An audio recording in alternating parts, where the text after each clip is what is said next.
Hello everybody and welcome back to another Sunday night or afternoon wherever you are in the world. The ESFL is back in your life. ESFL Gaming, it is 154 today, I believe. ESFL 154, which is kind of crazy to think that we've done that many shows. But we are still here, of course, back with the PlayStation side of things. UFC 5 season has kicked off. Last week we had Xbox. This is week 2 for PlayStation. So I hope you're ready to watch some fights today. We've got a very, very fun card. Lots of bangers, lots of great fights. My name is Bailey. Thank you for joining me. And I got Mr. I'm a Boxer here with me tonight as well. Boxer, thank you for joining us. Yeah. How are you feeling? I mean, we're just coming off a great UFC pay-per-view as well. So we've got some good buzz going around. Yeah, definitely a crazy card. We got, nice UFC pay-per-views coming up. We got our ESFL live shirts on. So right. Ready to get it. Let's get it. Just pull it up a bit higher because I think we've been cut off. But like, it's all good.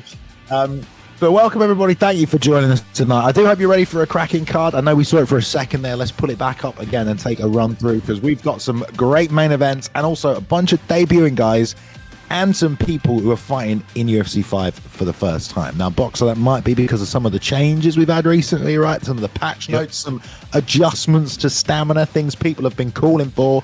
But so far, the card is looking great and it should be a cracking night of fights. Main event this evening, guys, we've got B3's ImTheGOAT taking on LeaxeTheGreat. What a great fight, to see us off in the evening there. Again, 2 B3 guys going head-to-head. We saw that last week, but both guys are 1-0 so far. We will let you know their records because we're tracking records tonight as well, guys, all right? Because the season has started. Wavvy, Wordlife in the co-main event. Both guys 1-0 so far. And then Cryptic taking on Storm. Also, both guys 1-0. So a lot of the winners from last week taking each other on tonight. We're already matchmaking them together. We're going to make it harsh.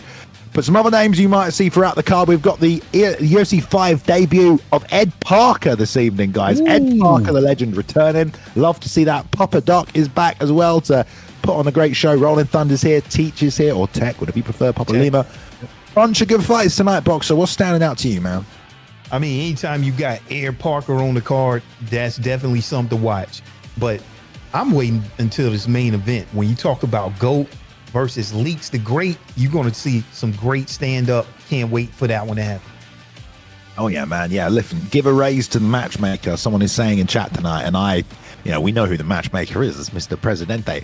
But great matchups tonight, great way. It's nice to see so many high-level players still here, ready to compete. Start of the season, UFC 5, it's all on the line. We've got belts to win, history to make for these guys as well. Some people have been champions in other games. They want to be a champion here as well. And as always, Boxer, highest level in the ESFL. So we're going to see that tonight as well. Yeah. And then one other thing I forgot. I'm looking forward to seeing Ben Jammy. This is his debut. He's one of the best fighters when it comes down to fight night and undisputed. So I want to see how those skills translate over to UFC 5 and on the biggest stage in ESFL. So looking forward to that fight. And that's one of our first fights. Definitely, man. Yeah. Well, let's get the night underway, Boxer. Like you said, we've got plenty of fights tonight, 14 coming at you. So let's get it underway. Like you said, Ben Jammy making his debut. He's got the approval there from I'm a Boxer. So I like to see that. Representing the TGS camp, he's taking on one of the B3 members, Vanio, in a cracking matchup. Let's get it going. All right, let's see. So they're in this featherweight division. Like we said, this is Ben Jammy's debut, but this guy is no slouch. Definitely a professional in the fighting sports. He's well-balanced fighter, good boxing, and just relentless. Now, he's also fighting the debut fighter. But this is Vanio. Am I saying that right, Bailey? I believe so. Yeah, so he's a contender in every league that he's competed in, including primetime. Yep. Also, a well-rounded fighter, patient, high IQ. Bit of a slow starter, so that might be a problem with him against Ben Jammy. Okay, so they're sitting here, they're figuring out who they're going to select. When you talk about Conor McGregor here, this is going to be a good stand-up fight. Volkanovski, before any nerfs happen, because of last night, let's see how that plays out. You want to keep this fight standing on the feet. If you got Conor McGregor, you do have an advantage. If you got Volk on the ground, Bailey, in round 1, let's take it away. Yeah, here we go. Touch of gloves to get things started here tonight as well. Ben Jammy taking on Vanio. Both newcomers for this season, making their debut in the ESFL tonight. Lots of pressure from Ben Jammy already. Talk about the picks a little bit here, Boxer. We've got so many new fighters and prime versions of fighters to pick from here. but Volkanovski still getting some love even after last night's affair. Yeah, exactly. I mean, when you talk about Conor McGregor, he has those fast hands. So inside, in tight, he's going to be throwing those combinations very fast. But with Volkanovski, if you can get this fight to the ground, Conor McGregor is not that great off of his back. So let's see if that's where he even wants to take the fight, because I know Benjamie is great in the stand-up. Yeah, already we're seeing the game plan from Vanio. I mean, great takedown, but before that, we saw the teeps to the body, the jabs to the body, the rear uppercut, trying to drain that stamina. Also some nice head movement, which is also going to drain stamina now. Thank God. I appreciate that, okay? Lovely single leg takedown off the knee tap in top position. So like you said, yeah, the grappling, you mentioned it. Benjamie's good on the feet. Let's see how good he is on the ground, boxer. Yeah, so you talk about a bottom control of only 89 coming out there for Conor McGregor. So, and then with a top control of 94 with Volk. So right now, Vanio will have advantage. This is where he wants to keep the fight. As you can see, the stamina advantage is going to Vanio early anytime you're doing some grappling with Volkanovski. Stuff there by Jamie. Nice and calm off the bottom. Vanio not really blowing out the gas tank here in top position. Obviously got to worry about that a little bit more. Trying to frame here is Benjamie, but not able to catch anything clean. You know, Vanio reposturing down. You can tell he's definitely trying to control, but no real attempt to pass guard right here. You know, probably happy in full. Got a full bar of GA, takes it to half guard. All right, yes. Now, Vanio needs to do some damage here, because the judges, they do not get impressed by just being safe on the ground. Depending upon what you do on the feet matters, even if the judges are even going to consider the ground. So I would like to see Vanio, you know, posture up, do some damage, but now the fight is back to the feet. You got a little bit or look here, Bailey, and another takedown here. Let's see if he can do something with it and get some work in while he's on the ground. Ooh, denied right there as he tried to circle back through to full guard, turn into him. Yeah, not great for Benjamie to get immediately taken down. This is the thing, though. Like, he's not really done any damage. Here's the submission attempt with the rear naked choke. Takes it to the side. Let's see if he goes to lock it in. Some struggling going on right here as well. Fighting the hand of the right-hand side. I believe that's denied for Benjamie right there by Ben, but didn't transition out. Tried to, got denied. Now here comes the rear naked. Nice work right there. So denies from both men. Vanio coming out on top, and he might even hit that armbar if he could get some stamina back. There's the bump, which is automatic guard recovery because the stamina is so low, and the round's going to tick out, and he definitely have to go first round for Vanio with that submission damage as well. Yeah, maybe so. I'm seeing all the blue, so that might be for Vanio. That was an interesting sequence there, because Benjamie had the stamina advantage in that submission battle, but then lost it once he got denied. Wasn't expecting that, but yeah, let's get at round one to Vanio, and let's see what happens here in round two. Yeah, so boxer, if you're Benjamie, man, and you know you got a guy like Vanio who's obviously going to be looking to get these takedowns, what are you going to do to try and make that, you know, as least likely as possible? Yeah, I mean, my thing is, I'm looking at that 2 minutes and 30-second mark. I'm trying to keep that fight at least standing on the feet the first half of this match and try to land some damage. You got Conor McGregor with some amazing power. He can get a rock at any time. So Benjamie thinking, hey, let's do some damage on the feet before this fight goes to the ground. So that would be my approach, Bailey, in round two. You got to have it right now. Yeah, Ben's having a real hard time getting anything on Vanio right now. He's keeping his hands up, lovely straight body kick, mixing up the weapons, hits that rear uppercut, but everything he's throwing is to the body. That's really where he's trying to do damage and then get a takedown on top. Good defense there by Benjamie. Let's see if there's another attempt chained up behind this as well, if Ben expends too much stamina right here, because the level change will come, and he didn't do it. Going to throw the hooks first. Okay.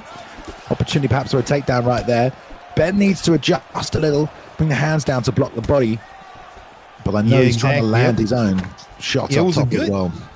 I mean, it was a good takedown denial, but I'm just not seeing enough strikes or combinations that just produce enough damage that Benjamie needs right now, because, you know, he could be down in this round, and then if you go down 2 rounds, you're looking at needing a knockout to win the fight.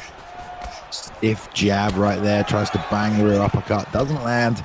Left hand breaks through the block there, a little bleed through damage, but Ben's really not done anywhere near enough damage. I mean, you know, over halfway through this fight, that head health on Volk there, that's still pretty full, plus the recovery stat of Volk in between rounds as well. It's going to make it really difficult for Ben to get a finish in this fight, which means you got to outpoint this guy, and right now it's pretty goddamn even. I'm not really sure who I'd be leaning towards in this round. There's a nice straight left, but there's a good lead hook and a right hand as well. There's a left hook, though. Yeah, see, what I'm seeing with Vanio, he was able to sneak in some of those body uppercuts, you know, and that's going to do a lot of damage here. And then getting that sway, this is the things that's going to separate him in this fight. And let's see if he gets the takedown. He gets the drag down right here against Conor McGregor. And if he can keep it here, this may seal round 2 for him, baby. Yeah, I mean, Vanio made that look so easy right there. You know, he just snapped him down, took the back, rotated against the cage. That's not good for Benjamie to be in this position, and he needs to get a finish in this next round. But, you know, he has no stamina left. He'll recover a little, but that's the thing with Conor as well. You get out of the gates, right? So you have to take advantage of those first 2 rounds. He's going to lose even more in this third. It's been a real tough game plan to deal with, really, from Vanio right now. Plus this ground and pound damage on top. And Benjamie's just not really had a chance to get settled or get anything off in this fight so far, Boxer. Yeah, he hasn't. And like you said, whenever you got Conor McGregor, you're talking about a 90 stamina, and you got 100 stamina for Volkanovski. So you really have to be careful and use your stamina appropriately. And if you don't, it's just be a uphill battle from there. And so let's see what Benjamie can do. This is the 3rd round. These guys are professionals. So, you know, anything can happen, Bailey, but it's going to be a tough one to get a win at this point for Benjamie. Yeah, you can even just see the speed of the punches has slowed down a lot, but then he's banging that left hook occasionally, but, you know, Volk's got a fairly decent chin, and he's got that recovery stat in between rounds, so this is the part of the fight where you need to try and hit those big counters. You need pull counters. You need anything that's a high damaging technique, like a big left hand right there. But even that was flush, clean, and a counter shot, and it barely tickled the head health. Yeah, what I'm liking about Vanio, his first strike is always different. He's mixing it up, whether it's going to be right there. He led with a rear uppercut, you know, then you come in with a kick, you come in with a lead hook, you know, not always just the jab. So he's not predictable, you know, to get that counter that Benjamie needs. Yeah, there's not a lot of kicks coming out from Ben as well. And a lovely takedown once again. Nice job right there. Denied that. Lands in side control. But yeah, for Ben as well, when he's just boxing and trying to chase down a guy like Volk, it's very easy to just slide out of a lot of the range of those combinations. Stiff rear uppercut there to the body. And the stamina definitely cooked now, and the right hand over the top. Benjamie needs flying knees and wheel kicks. I don't know what else that will save him here, Boxer. Yeah, that rear uppercut to the body does a lot of damage to the health and, of course, to your stamina. And Vanio is able to land that. And he's, you know, he outpointed Benjamie in every round while doing damage and getting takedowns in every round. So, I mean, this is just, you know, a classic just domination right here. A good job by Vanio, especially in your debut. Definitely. And now grinding away, less than 2 minutes on the clock here. Unless something crazy happens, it's probably going to look like, a nice win for the B3 boys and Vanio. Good game plan, very intelligent game plan, like you said. And we noted on the notes for the fighter, high IQ and a slow starter. But, you know, it's not so much a slow starter, it's been more sort of a consistent game plan, really. You know, he's not going out there trying to knock the guy out. He definitely has something in mind, a strategy, and that was to work the stamina, get the takedowns, top position control, and shut him out the fight. And that's exactly what he's done. And you do have to commend the IQ for Vanio on that one. If there's anything that's impressed me, like you said, the shot selection, starting the combinations different, and the IQ as well to know how to beat a Conor McGregor. Yeah, there's nothing wrong with fighting like this. I mean, especially whenever you're talking about fighting in the ESFL, you know, whenever I fought, I wanted to stay safe because things can just change in the blink of an eye, and you don't want that to happen, especially whenever you won 2 rounds. So that's what I've seen happen here for Vanio. But, you know, Vanio's very talented fighter. It's tough to even go 3 rounds. So good job even still by Benjamie. But I got all 3 rounds going Vanio. Definitely. You know, tonight, just a better fighter. Yeah, and, you know, you could think, oh, just a tough matchup for Benjamie there, you know. But the reality is, you know, there's people in the ESFL who can stop and completely shut down grappling game plans. So Unfortunately for Ben, they're not able to stop those takedowns, and at least he knows coming away what he's got to work on. You know, if you're going to show up and strike and not pick someone who can compete on the ground, that you better have your takedown defense on point. And unfortunately tonight, Vanio mixed it up well, drained the gas tank with the body shots, and got some great takedowns. So congratulations there to Vanio. Great win, B3, one win for them tonight. You'll see a lot of the Bang Bang Bullies camp across the PlayStation card this evening. But that is one in the bag for them, and a great performance. I think people in chat would agree. Dominant performance. There we go. And they're loving to see it. All right, good stuff. Any final thoughts for you on that one there, Boxer? I mean, that, you know, it was, it's always room for improvement. That's what I see, you know, with Ben Jammy. I'm pretty sure that he's going to bounce back better than ever. And yeah, that was a nice, solid performance by both of those fighters. Definitely. All right, good stuff. Nice way to get us started there at featherweight. Welcome, everybody. If you're just joining us tonight, it's ESFL 154, week 2 of UFC 5 on PlayStation side of the things over here as well. So we're making our way through the season. Lots of great fights coming your way tonight. Don't forget, Ed Parker making his debut tonight as well. It's a great main event with the B3 boys coming through, but we'll show the card later. Let's just move on through the early prelim section of the card this evening. Next up, we've got Sean Corkery, who was in the chat this earlier on when we started the show tonight, so I'm sure he's still there. And he is another B3 guy representing Bang Bang's Bullies. He's taking on one of the killers in action, NJ. It's going to be at middleweight. Let's jump over. All right, here we go. In the middleweight division, we got Sean coming out his UFC 5 debut, part of Bang Bang Bullies UFC 4 team competition, fighting out of Ireland. Great pressure, you know, good takedown defense, comfortable everywhere. But he's taking on NJ. NJ also debut, slick boxing, high IQ, mixes it up. All right, so with this fight right here, this is going to be a good one. You got Israel Adesanya versus Anderson Silva. Both of these guys have great stand-up, a lot of power on the stand-up. So let's see what happens, Bailey, and take it away. Yeah, there we go. That's a nice straight left right there from Sean. Banging those inside leg kicks, getting things going. Yeah, great matchup between two really, really good strikers. Both snipers, so we'll see who uses what techniques. There's a question mark kick that lands and then stays in the pocket there, trying to do damage. But I actually got a fair bit of it off, did NJ there, wearing the red gloves with the Izzy pick. I didn't confirm that for you guys at home. Sean in the blue there with the Anderson, but these guys are banging on the inside. They're two kickboxers becoming brawlers right here. Yeah, right now they're utilizing the inside, and see, I see Sean was able to slip in one of those uppercuts, but he has to be careful because he got caught right there from NJ one of the times. But yeah, good job right now of what I'm seeing from Sean. Yeah, I like that straight body kick he put behind it as well. That was nice. Great work. Lead overhand. Good combinations from Sean. He's mixing things up. Lovely. Snapping teep. Inside leg kick. Doing a good job of just drawing NJ into all of his shots right now and gauging that distance. There's a little counter. Trying to take some of the momentum back is NJ right there, because if you just keep walking into punches, you got to find a way to set the momentum in the opposite direction. There's an overhand lead uppercut as well. Doing a good job. Both guys throwing a lot. Straight lead hook caught him there. Did some damage with the rear uppercut as well. Banging off the block and lots of straights from Short. He's trying to move forward, but NJ survives. Yeah, one thing that NJ tried to do, he tried to slip a straight and ended up getting caught by the lead hook there coming out from Sean and never really recovered. Sean was able to get one of those, getting a rock, getting his first rock. But Bailey, and we see right now, NJ is switching stances here.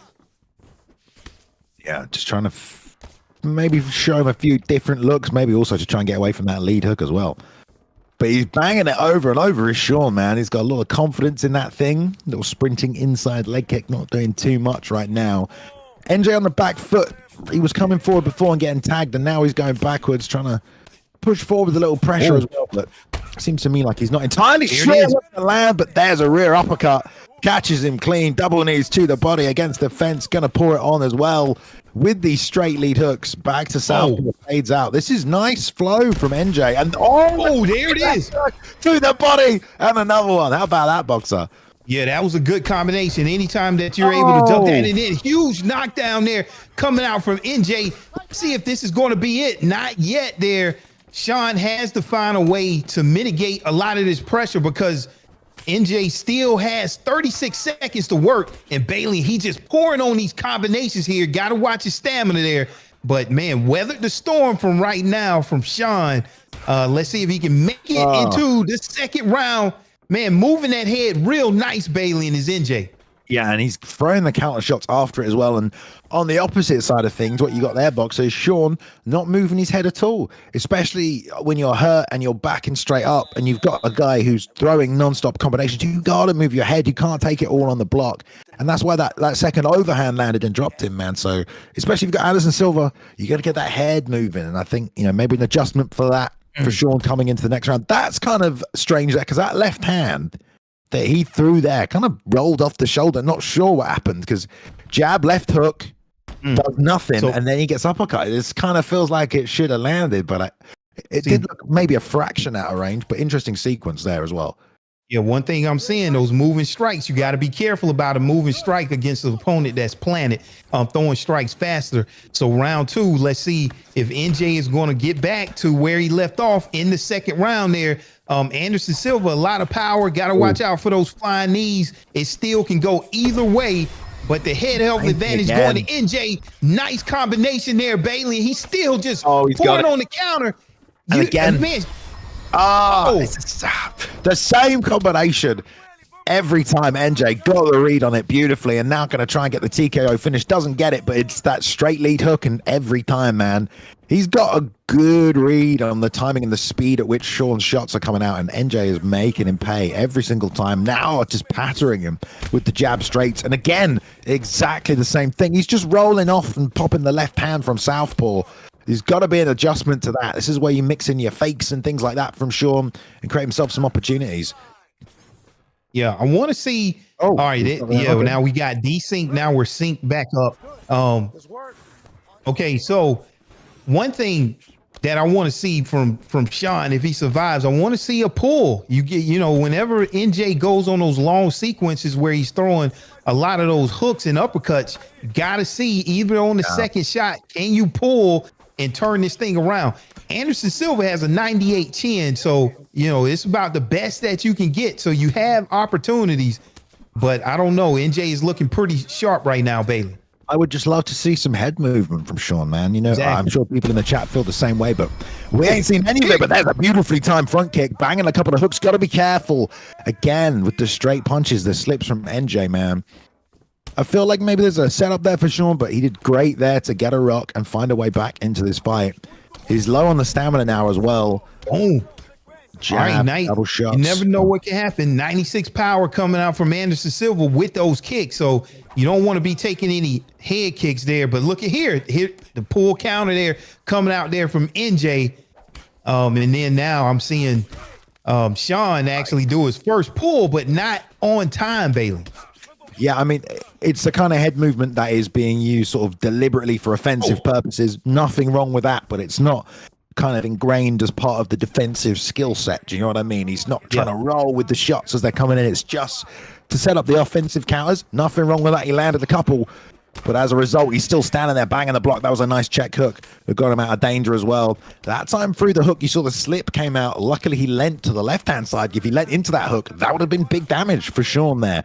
So adjustments to throwing these hooks instead of these straight punches should help. Parted left hook, though, lands big to the body. Lead uppercuts with the left hook as well.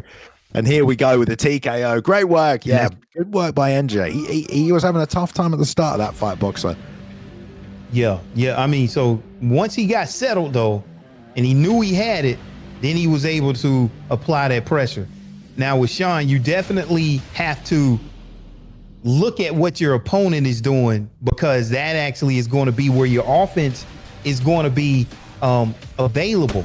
If he's throwing that hook on that second shot, you got to pull, you got to duck, you got all these counters that you can do, and then come back with a powerful counter shot. I just didn't see that tonight with Sean, but it's it's lessons to be learned. Good job. When you talk about a debut, you got the jitters, you got all of this stuff going on. So, but man, NJ coming out, getting the job done, Bailey. Yeah, it can feel a bit scary to move your head, because you can feel like you put yourself in more danger But really, in this game, if you're going against someone like Adesanya, who has the footwork stat and the reach to just constantly cover distance and hit you faster than you can back up in a straight line, you have to move your head, man. Or Yeah, sure. it's just because then ultimately you're just going tit for tat. And if you're against someone who is slipping your shots and landing counter shots, then it's going to be hard for you to compete. You're not using everything in terms of the striking game that's available, and your opponent is. So if they weren't, it would be all right, but they are. So you kind of have to make those adaptations. But I still think Sean did well and had his moments and landed some great shots and had some good sniping opportunities. But NJ there, the head movement counters definitely won him that fight. So great performance there by NJ. Good win for him. And they'll be 1-0 now, and a nice debut there as well. We had seen Sean in UFC 4, but UFC 5 not getting it done tonight there, unfortunately. But I'm sure he'll be back with the B3 team. Definitely. Jesus. Let's move on to the next fight, guys. Okay. All right, we'll go back to middleweight right here as well. We got Josh Ray taking on Dricus Lover, who happens to be picking Dricus du Plessis, it looks like, boxer. Okay. So we got Josh versus Dricus. Okay. Josh last PlayStation event, he lost to Tech. All right, in ESFL 151. But Josh has good IQ. That was a great fight, well-rounded experience. Coming out with a debut fighter with the buffed Dricus du Plessis, very well-rounded, good grappling, good stand-up. Du Plessis, DDP, he got a +1 almost in every stand-up category. So, I mean, this is a good, very viable fighter now against Israel Adesanya. Let's see what happens in round 1, Bailey. Yeah, I do like the Dricus pick. You know, he can definitely do it all. And already he's standing toe-to-toe, which is good. You're going to have to close that distance on Josh. But he seems also totally fine with being in here as well. But nice calf kick. Like already, he's showing him that weapon, making him think about it. Good lead uppercut, though. Oh, you got it. We talked about it, Bailey. You got to watch out about how you moving your head, right? Israel Adesanya does have the slight speed advantage with the hands, but you can't make a mistake early here. And that's what I'm seeing with Josh. He's moving his head. He's looking for that pull. Yeah. So then now I want to start, throwing my straights at that time and seeing if he's going to adapt to that, Bailey. So let's see how this pans out. I do like the work here from Dricus Lover with that lead head kick and also the body kick. He's timing that really well. Like he's standing close and then setting his feet. That one not so much, but the first one he threw and the second one is kind of getting him to miss at boxing range, but be perfectly in range for those head kicks. And that's good. And that pressure as well with the stamina low. So I like the way Dricus Lover is fighting here with Dricus du Plessis. He's burning a lot of block doing it because he's not moving his head all the time. But the pressure is going to take away the opportunities. But that being said, Josh is sniping him out here with some uppercuts, box. This is good work from Josh. There's a roll under. Yeah, I think Josh has to watch where he's throwing these high kicks inside of punch range right now. So here it is. We have Dricus, getting that drag down on Josh. Let's see what he's going to be able to do. I think he has a slight advantage here from the top here. Top control of 94 with Israel just a bottom control of 91. Not too bad, but let's see what Dricus can do here on the top here against Josh. Yeah, both guys dealing with, I think it was about 300 ping as well. So it does seem at times it's sort of delayed a little bit. But obviously both guys have to deal with it the same way. Nice deny right there, foot on the hips, goes for the second one into an arm. Okay. Why the hell not? I think DDP's got pretty good sub defense. Both men are going to struggle. That was a fake, I do believe. Josh sub defense just now. 90 from DDP. Yeah. Okay, 90's not great then. Yeah, offense of only 85 from Israel Adesanya, but you had a huge stamina advantage. And so this is something that you should win, and he gets it, Bailey. That's huge. I mean, that was kind of interesting sequences out there, especially with 300 ping. Trying to navigate a sub game, but well taken advantage of. You gotta do what you gotta do, and gets it off the 85. Not a ton of submission bar taken away. I don't know if he's going to need 2 more or maybe just 1 more. Great elbows though. There's a bit of blood on the canvas. I believe that's coming from Izzy, and it might have been enough to steal this round here after kind of a close back and forth early start to it. Yes, for sure. I mean, from what I've been told, it seems anytime you get a submission that could be equivalent to like a knockdown on the feet.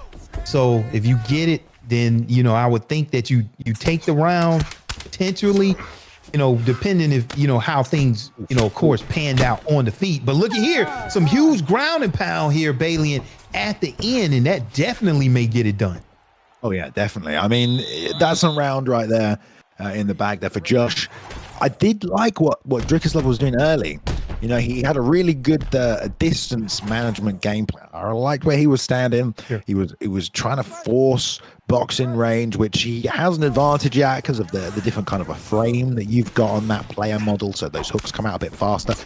Yeah, you can see the delay right there with the speed of that knee. Oh, that rocked him. That rocked Drickus right there. Drickus, yeah. But didn't get the active knockdown on Josh. Interesting sequence there. All right, so this time instead of going for the drag down, he went for the backpack there, but Josh was all over it. Nice defense. Yeah, this is definitely a tricky fight for both men to navigate right here. Like it seems like they're dealing with some stuff. There's a nice jab right hand, almost landed the uppercut. That would have done big damage right there. And the head movement from Drickus is nice, man. Ooh, that backstep. If he didn't backstep, he would have been clocked with that head kick. Yeah. All right, so all right, there it is. Getting that huge rock there, Bailey, from Drickus. And one thing with Josh, I want to see if he can navigate and kind of time this pull counter. So from DDP, a lot of the second shots are round strikes. So let's see. But man, the head health is just too low. Nice rock, but able to evade everything coming out from Drickus right there. Drickus, man, doing a good job with the head, Bailey. I'm just laughing because this particular fight, it appears to be in slow motion at points, right? And it's a scary thing to do, to be trading in the pocket like this. I mean, I was going to say Josh has got a ton of power with Izzy, and he was really chewing up the head health. But after that sequence, it looks about 50-50 in terms of the head health they've got left. So really, the next guy who lands a big sequence could possibly finish the fight. And there's a right hand, goes for the left hook behind it, tags him with that one. Great work. Right, huge uppercut. Didn't throw in combination, waited for the head movement every single time, and gets the finish. That was impressive, dude. That was really cool. It wasn't just hook, straight hook. It was hook, he moves his head, hook, he moves his head. Really well done to read the defensive tendencies of his opponent and time the offense every time. Very impressive. Yeah, exactly. I mean, you don't have to be subject for the defense for timing you. Maybe you can time the defense, right? Whenever they're going to move your head. Well, I'm not just going to throw my combination, bam, bam. I might, switch up the timing. And then that's what we saw right there from Drake, is able to get it done probably with his favorite fighter, DDP. Man, great sequence, Bailey, and got the job done with the knee on belly. Great finish there against a strong Josh. Yeah, you could see the first time he rocked him as well. There's a bit, no, I don't want to call it bubble heading or bubble heading. Why did that sound wrong? What? Bubble? Doesn't matter. Bubble heading. The point is, he was moving his head around all over the place after the first rock. Like a little erratic, right? If you know that something your opponent's going to do, trying to finish someone that's doing that is pretty difficult. So the fact that he was, as you said, waiting on the defense in the second rock, then got the finish, that makes it all the more impressive. So read the defense. Oh, he's doing this. Let's bait it out every time. And he did really well. So great stuff. All right. Great 3 fights down so far already, guys. This is a lovely bit of action so far tonight. 2 finishes. We love to see that. But let's move on to fight number 4 this evening. We have a member of the Kings team who did very well in the team season of ESFL. If you guys caught that was a great time.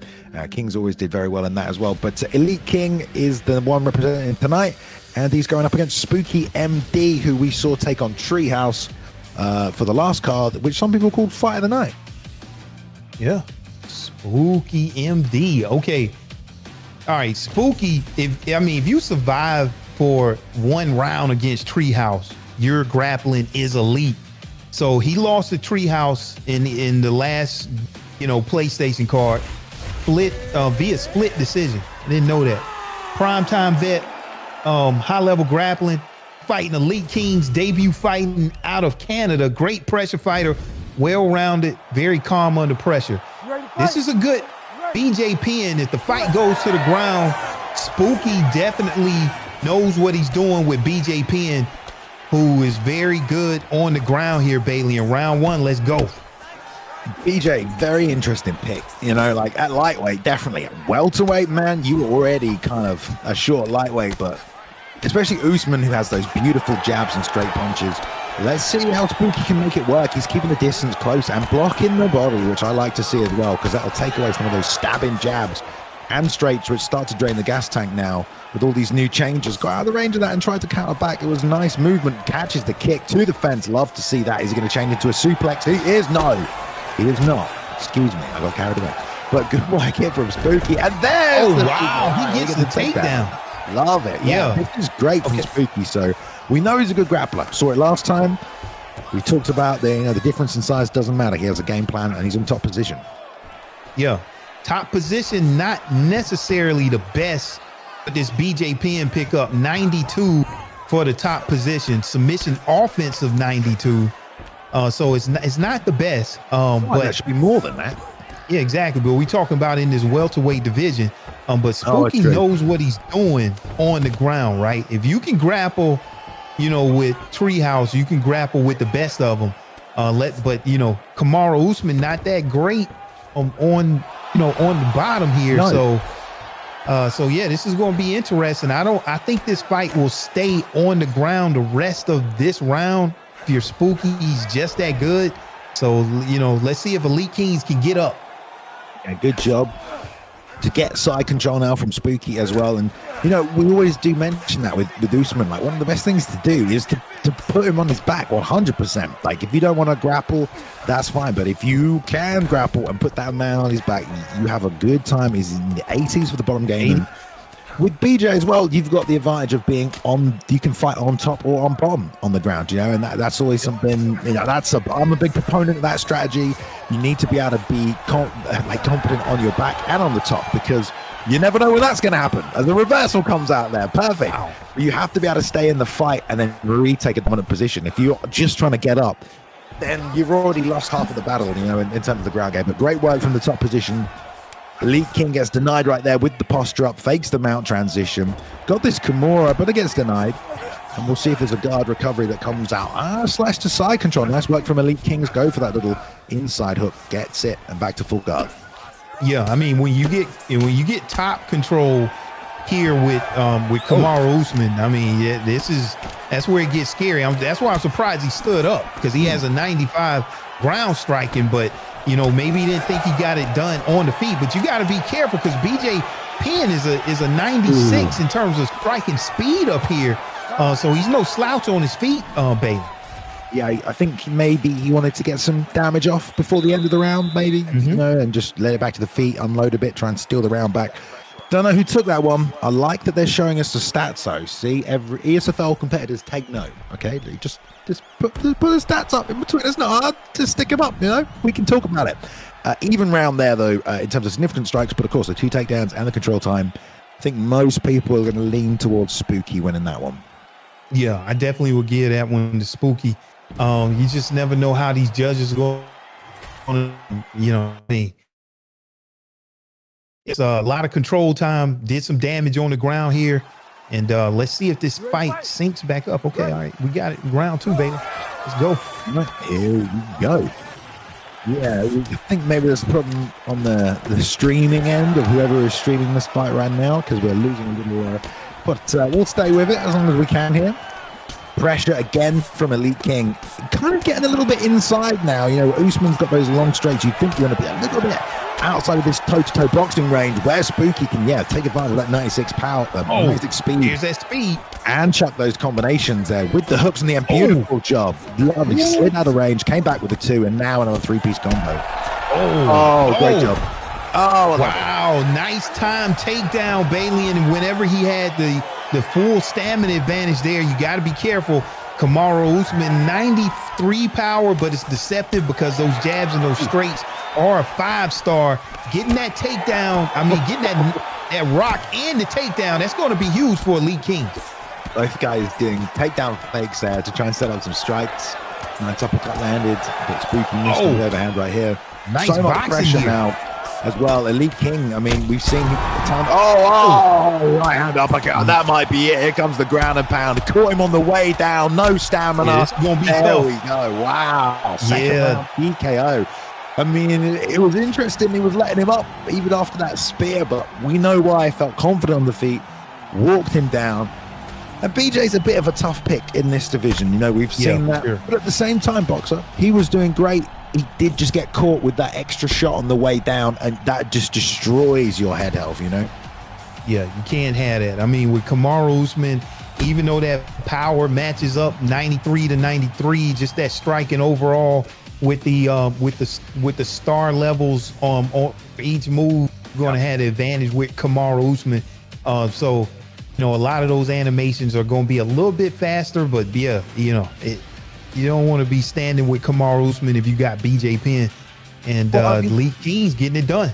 You know, that comes down to a bit of it as well. Obviously, we've seen Spooky do some really, really cool stuff, and we saw him get some nice takedowns on that as well. But when you're here in the ESFL, people don't come here to mess around, Boxer. You know, they want to win. And BJ Penn, you know, maybe you can make him fantastic and spectacular, and maybe you are that good, but your opponent is chances are they're just going to pick what's the meta, because this is esports competition. And as much as you might want to pull something spectacular out with BJ Penn, you're putting yourself at a big disadvantage when you could have taken Leon Edwards or someone like that. So he's now 0 for 2. I'm sure we'll see him back, but you know, what can you say in that situation? Yeah, I mean, you know, whenever you're at this level and where the community is in terms of knowledge, I mean, you need a fighter that can do it all. I wouldn't feel comfortable coming in here with a fighter with any gaps in his game, because 9 times out of 10, whoever you fight in the ESFL, they're going to be able to get up. They're going to be able to defend the submissions that you've been successful with online against everybody else. So, you know, I couldn't have said it better myself. I would pick up from BJ. No remorse. There's no remorse here, you know, it's competition.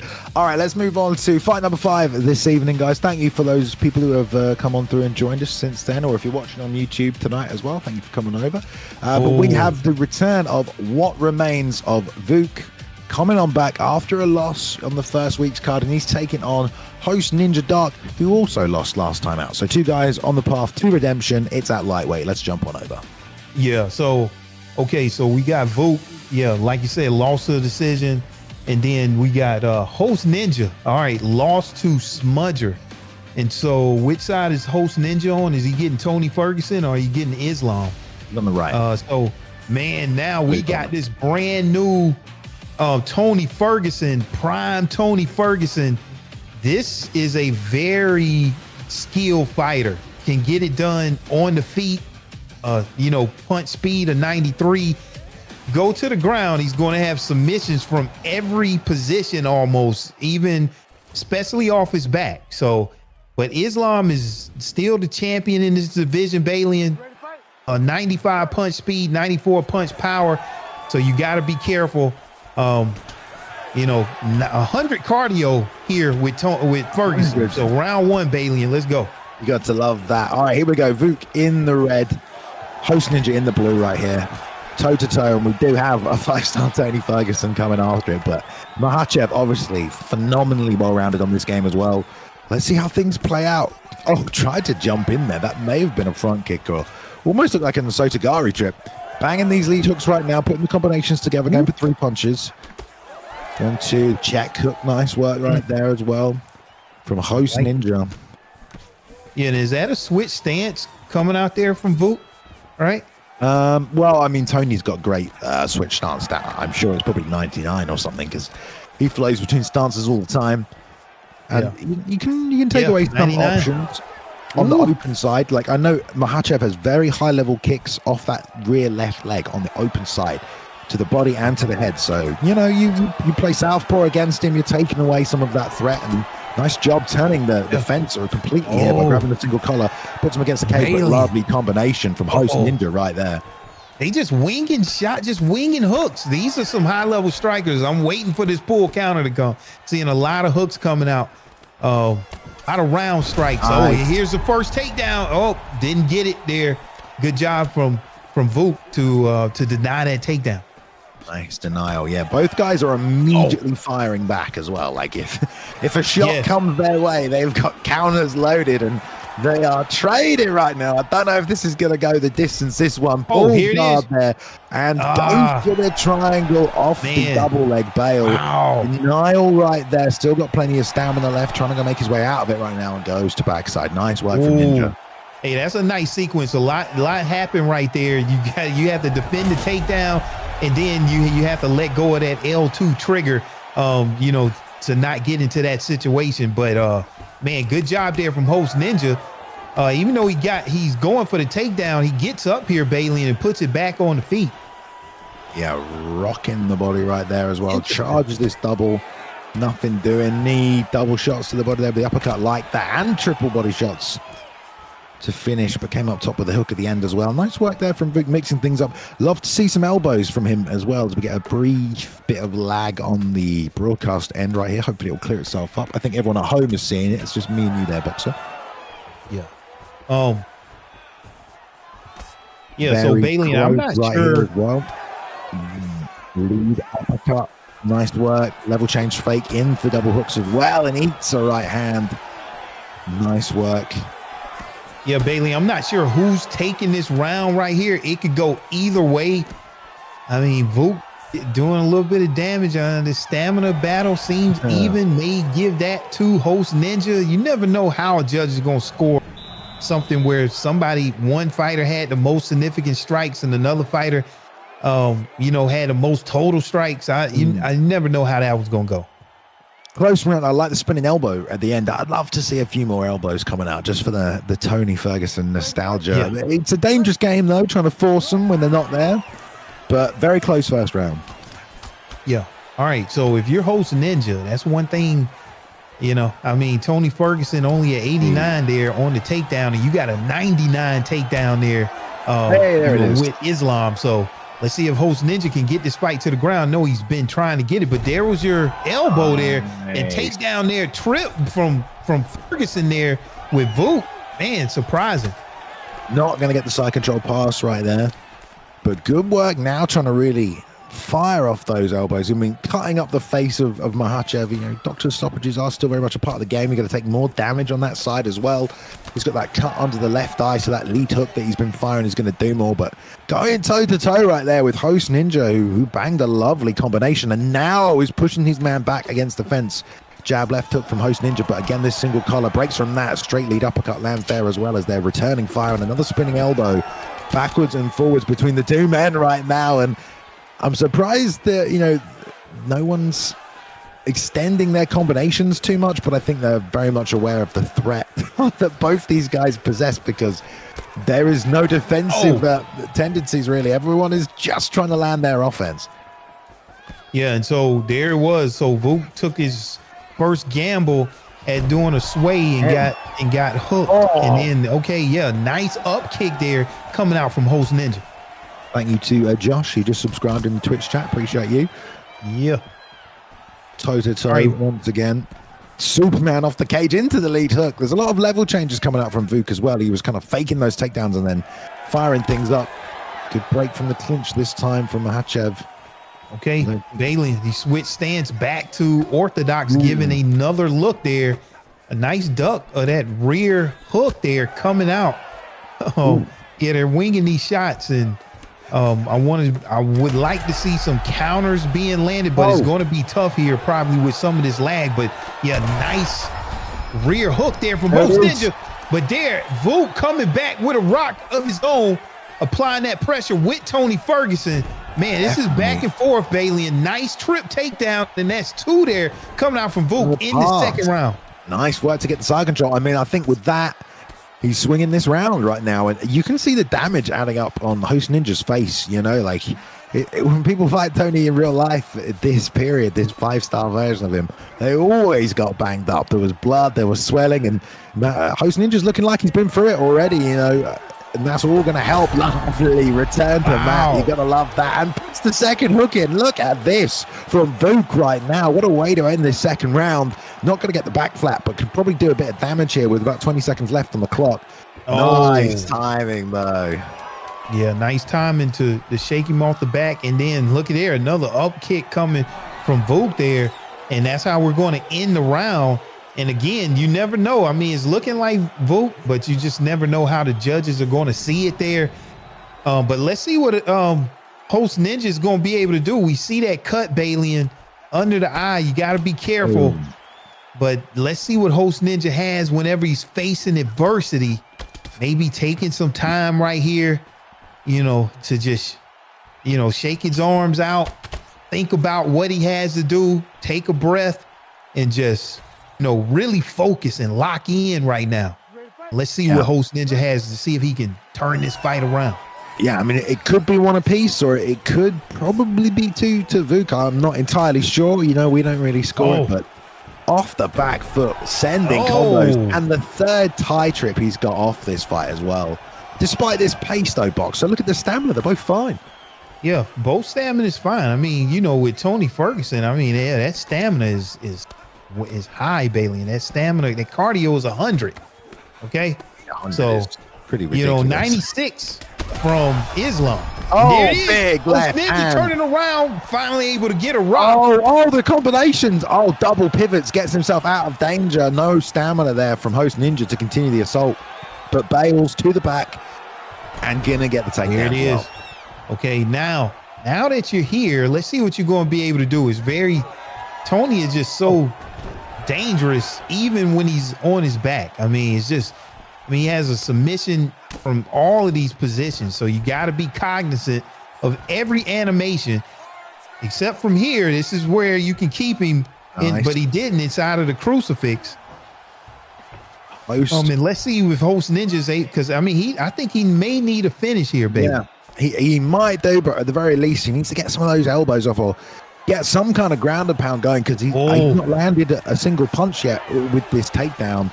And he's got the single leg from Sprawl, which you don't really see very often. Now going to take his paw position. I wonder if he'll attack the neck. Does not want that Darce choke right here. Takes the backside, go for the posture up, and some good clean damage, and more damage than Host Ninja was able to land. Granted, Host Ninja did rock him and land a bunch of shots before we got to this at the start of the round. Yeah, and that's going to be key to the judges. I mean, if you win in the striking, and there it is, you don't take in consideration the ground, but Host Ninja able to get another rock there. And that's the thing. If you got Tony Ferguson, if you do have a chink in that armor, well, not this version. This version has a 98 chin.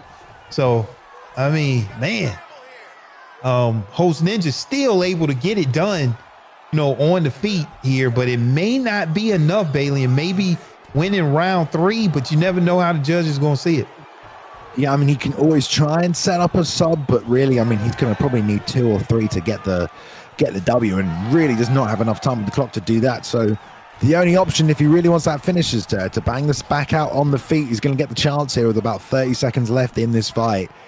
But Vuk is coming forward, switch southpaw again. That spinning elbow is probably going to fire out as well. Double leg bail to the back one more time. And nice job. Nice get out there from Vuk. And look at the stamina, Bailey. You pointed out the stamina at the beginning of this round. Now look at it. Oh, that was beautiful from both guys right there. Super close. No one got caught. Tries the front kick at the end. Going all 3 rounds for the second time tonight here. Only the second fight to do so. Love the spinning elbows. Just such big damage, man. Like, there's some risk in the spinning elbow. There's some risk in everything. But if you ask me, as long as you don't want to spam it, let's avoid spamming it. Big damage on a spinning elbow, man. I mean, that's the kind of shot that can change a fight. Plus the cut. You've got to throw those out there if you got them. Yeah, I mean, let's see what happens with this call. All right, here we go. Someone's going to get a nod. Both guys have not won yet this season, so both guys are really going to want a win right now. 0-1. Someone's about to be 0-2. Oh, Herb's having guessed it there for a second, man. But there we go. What remains of Vuk gets the win here tonight. Had a great second round. Third round, you got to definitely go the way of Host Ninja. He did a lot in that round, but the first round, again, we said Vic may have taken it close, and that goes to show, man, you got to win every round, box. You never know which one is going to be the swing round, you know? Yeah, you got to win every one. Round one, and that's what we thought. Yeah, first 2 rounds go to Vuk, and then Host Ninja definitely won that third round. I would have loved to see what happened in a 5-round fight, but in a 3-round fight, I mean, you got to get it done early and often. So, and that's what Vuk was able to do, and beat a very tough member of the Dark Team and Host Ninja. I mean, man, Vuk getting it done here tonight.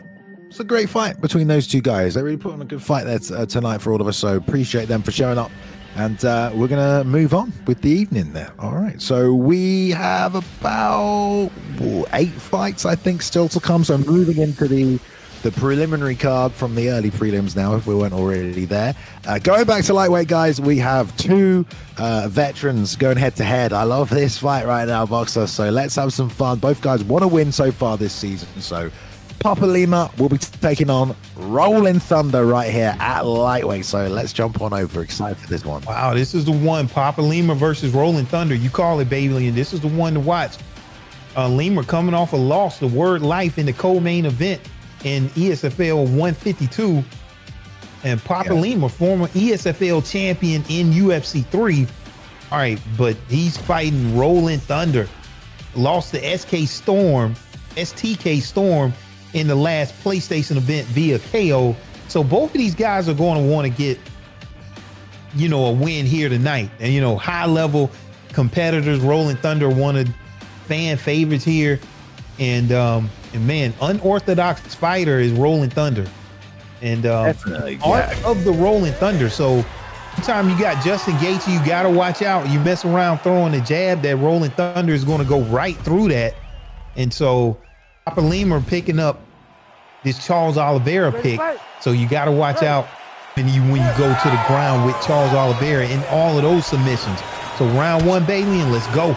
Yeah, I mean, last time out, we didn't get to see Rolling Thunder use the Thunder, but he's got it in the back pocket this time around. Lemus Khan, obviously a great leg kicker, but up against Rolling Thunder, who throws leg kicks as well, and also picked up Gaethje. So beautiful opportunity to do that.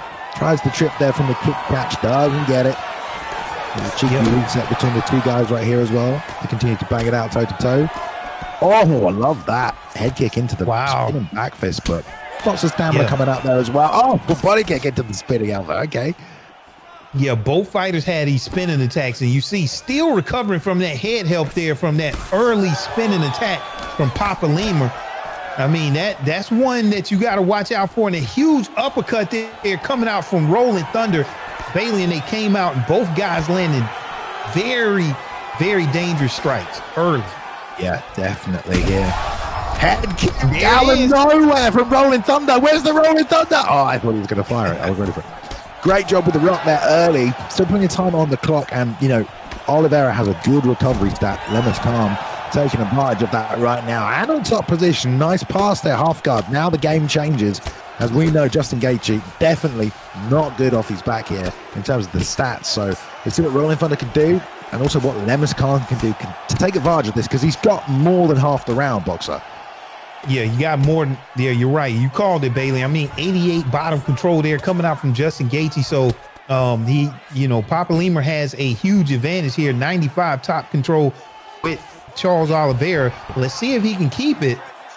Even though he has a stat advantage there, he still has to keep it. And so you see him trying not to get on that cage. And look here, Bailey, and he's able to go into the darts. But he has the stamina disadvantage. Nice. Look at there. Rolling Thunder able to just roll right out of that submission attempt. And now he has the top control, and so he decides to take this back to the feet where he's more comfortable. Yeah, I was going to say, we'll see if he takes it back to the feet, decides to do it. About a minute and a half on the clock. Another spinning elbow coming out there, but doesn't land either. And you can tell the tentativity of both gentlemen right here, because they know one of the rocks coming, and there's the Rolling Thunder. Rolling Thunder, we got it. Huge rock there. Wow. through the jab as well, like you said earlier on, that just goes straight through. And there's another leg kick. I'd like to see more of that from both guys, really. I mean, you know, Gaethje can't really switch stance very well either, and it's a good way to just shoot at range and avoid the in-close boxing. Lovely left hook right there from Lemus Khan. Let's see if he puts a few more leg kicks together. Yeah, I like the head movement, and I like the counter strikes coming off of that head movement from Lemus Khan. Has to be careful because that rolling can come out anytime, Bailey. But if you catch it correctly, it has high vulnerability. Yeah, and that's what we saw coming out here. Man, did he caught that perfectly, Bailey. Yeah, just about drain some stamina as well. Don't know how much long term it loses. Oh, we see it. Oh, so it was right at the edge of. I think it's because it was right at the end of the round that it kind of got cut short there in terms of the replay. I don't know. I've not really seen that before. That leg kick interrupted it. I asked for more leg kicks, boxer. All right, and he just say, you know, it's like. And that's one thing with Justin Gaethje. You know, he has those very strong leg kicks. So I hadn't seen Rolling Thunder utilize that yet. But still, you know, majority of the fight to go, guys going back and forth here, and then just when we call it, Lemus Khan utilizing that leg kick, Charles Oliveira. Well, both level changed at exactly the same time right there, and probably would have headbutted each other if it was real life. It was kind of fun. Now tries to go for that advancing body kick there. Jump knee gets through. Oh my God, just about slips the uppercut, and he went down first at the last second. Pulled to the slip from the side. Otherwise he would have eaten that uppercut at max vulnerability as well. So good awareness there by Lemus Khan to get the head on the outside of that right uppercut. Now jab, outside leg kick again. He keeps resetting the distance there and stepping back out. And if you ask me, I think Lemus should pressure. He should stop giving ground once he forces Rolling Thunder back. There's a left hook, straight right to the body. Now moving forward. Yeah, you don't want to get in a leg kick battle with Justin Gaethje with that 98 power, 95 kick speed. You know, but Lemus Khan doing a good job of landing leg kicks himself, and there it is, Bailey again. Hey, nice full elbow. Lemus doing a good job, Bailey, at reading his opponent and taking what's open. And right now, the calf kick, the leg kick is open for Papalima. Showing some really good defensive head movement tonight as well, Lemus Khan. And I wouldn't be surprised. Oh, lovely right hand. I wouldn't be surprised if we start to see Lemus do fairly well, as he was incredible at UFC 3, and slowly but surely UFC 5 is moving a little bit more in that direction in terms of the stamina management and drain from specific moves and defensive moves and things like that, and whiffs. So Lemus Khan was very good at that kind of sim controlling of the fight in some way. So we'll see how well he does here. Certainly doing okay in this particular round. Plenty of fight left to go, and Rolling Thunder, dangerous guy, and has already done a lot of damage. Forcing to stance switch though to southpaw because of the damage to that left leg. And that was a cheeky flying knee. And then that's a good strategy, because you're talking about an 85 switch stance there for Justin Gaethje. So, I mean, you're getting a depleted Justin Gaethje on that side. And so let's see if Lemus Khan can take advantage of that while he has Rolling Thunder in this southpaw position. That was a flush straight left, and it barely did any damage. Like, you can tell the sting that's come off the punches of Gaethje from southpaw. Like, it is nowhere near the same amount of impact. Nowhere near. Lemus Khan is still playing this hit and run game on the outside, but I think he should go forward. Not much time left in the round, but he slipped it. Tried to time he slipped the Rolling Thunder. How did he do that? Yeah. And then if you Lemus Khan, you see that Justin Gaethje's, I think his right eye is compromised. And so you want to, there it is, that right eye. Man, if you can land a couple of shots on that, Bailey, and you might, this fight could end early. I think it's going to get us demonetized, dude. I mean, that is grim. That was a lovely pull counter elbow. I think that did a lot of that damage there about halfway through that round. If you remember that pull counter lead elbow, super nasty, big old left hook. See, they're trading there, but there's not as much sting on those Gaethje punches from southpaw. And I'll see if Lemus noticed that and starts to advance a little more. But also, let's see if a stance switch comes out early on. Yeah, there he is. He checks that first leg kick, and so Lemus Khan has to be careful. Because he doesn't want to do damage to his front leg yet either. And then Thought that head kick was going to land. Rolling Thunder still very dangerous because he has the stamina advantage, Balian. But nice counter shot there coming out from Papa Lima. This is what I mean, man. Lima and Lemmer's Khan, his head movement's looking real good tonight. He's rolling with the shots nicely and picking the holes with the counter shots. And he's looking like this UFC 3 version of himself. I'm telling you right now, you know, he's doing good with the head movement, mixing the leg kicks. It's not so leg kick heavy that it's the only part of his game plan. He's gone back to this defensive boxing and setting things up properly with jabs, finding holes and slipping and rolling really nicely. There's a lovely pull. Enters right after that. Tries to check the hook there as the spins come, but there's a right hand that gets through from Rolling Thunder. Now he's going to put the combinations together because he knows he needs a finish probably in this round. Oh, there's another overhand. He's going to get it. Again, he slips the uppercut. Wow, man. He has the gas tank to do it. And let's see if he can be careful and time whenever Papa Lima is going to move his head and then end up throwing strikes whenever he returns back to position, because you know that pull is coming. He's got but if you're Papa Lima, Bailey, he's just throwing out the Rolling Thunder here. He's been saving them all the way up until this third round. He has the stamina to do it. He had to get out of that octagon. He's right back here, but he's got to get outside that black circle on the inside there. He cannot be in here. There's the drop with the Rolling Thunder, and this might be it right now. Lovely slip, but that whole time he was getting pushed back and back against the cage, and he threw those double teep kicks. Definitely needed that, but immediately Rolling Thunder took that space again, and Lemmer's Khan just not able to give anything offensively to stop the pressure from Thunder.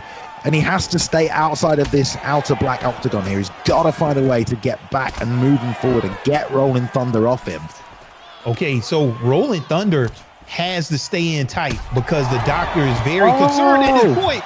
But huge knockdown there. Can he get it done, Bailey? In a whole minute left to go, and he's in full mount, Bailey. That was great. Man. 2 frames of slip and then a block and retakes it. I mean, that was, and then the sweep. Great work from Papa Lima, man.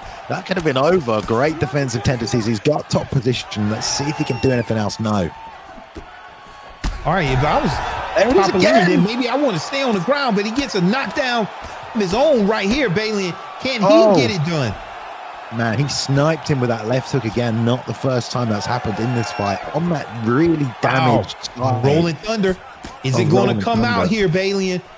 He doesn't have to the block next knockdown. This is going to be it. Oh, here it is. It's coming out. He missed it. Oh, yeah. Man, who won that fight? I've got no idea. Yeah, I'm not sure. We were excited for it before it happened. Trading. Look at them just literally just trading punch after punch right there. That's ridiculous. Yeah. Level change left hook. Really nice there. And he caught him with another left hook at the end of the round that dropped him. There it is again. They had left hook all day right there for Lemmer's Khan, but I don't know, man. What did you think? Oh, man. Let's see what the judges are going to say. I think I'm going to give it to Papa Lima. All 3 judges score this contest 29-28. All 3. Fight of the night so far for me, I think. Charles Oliveira. Papa Lima gets it done. So Bailey and Rolling Thunder at the very end of that fight, he had an option to where he could jump his opponent and probably get a couple of shots on the cage.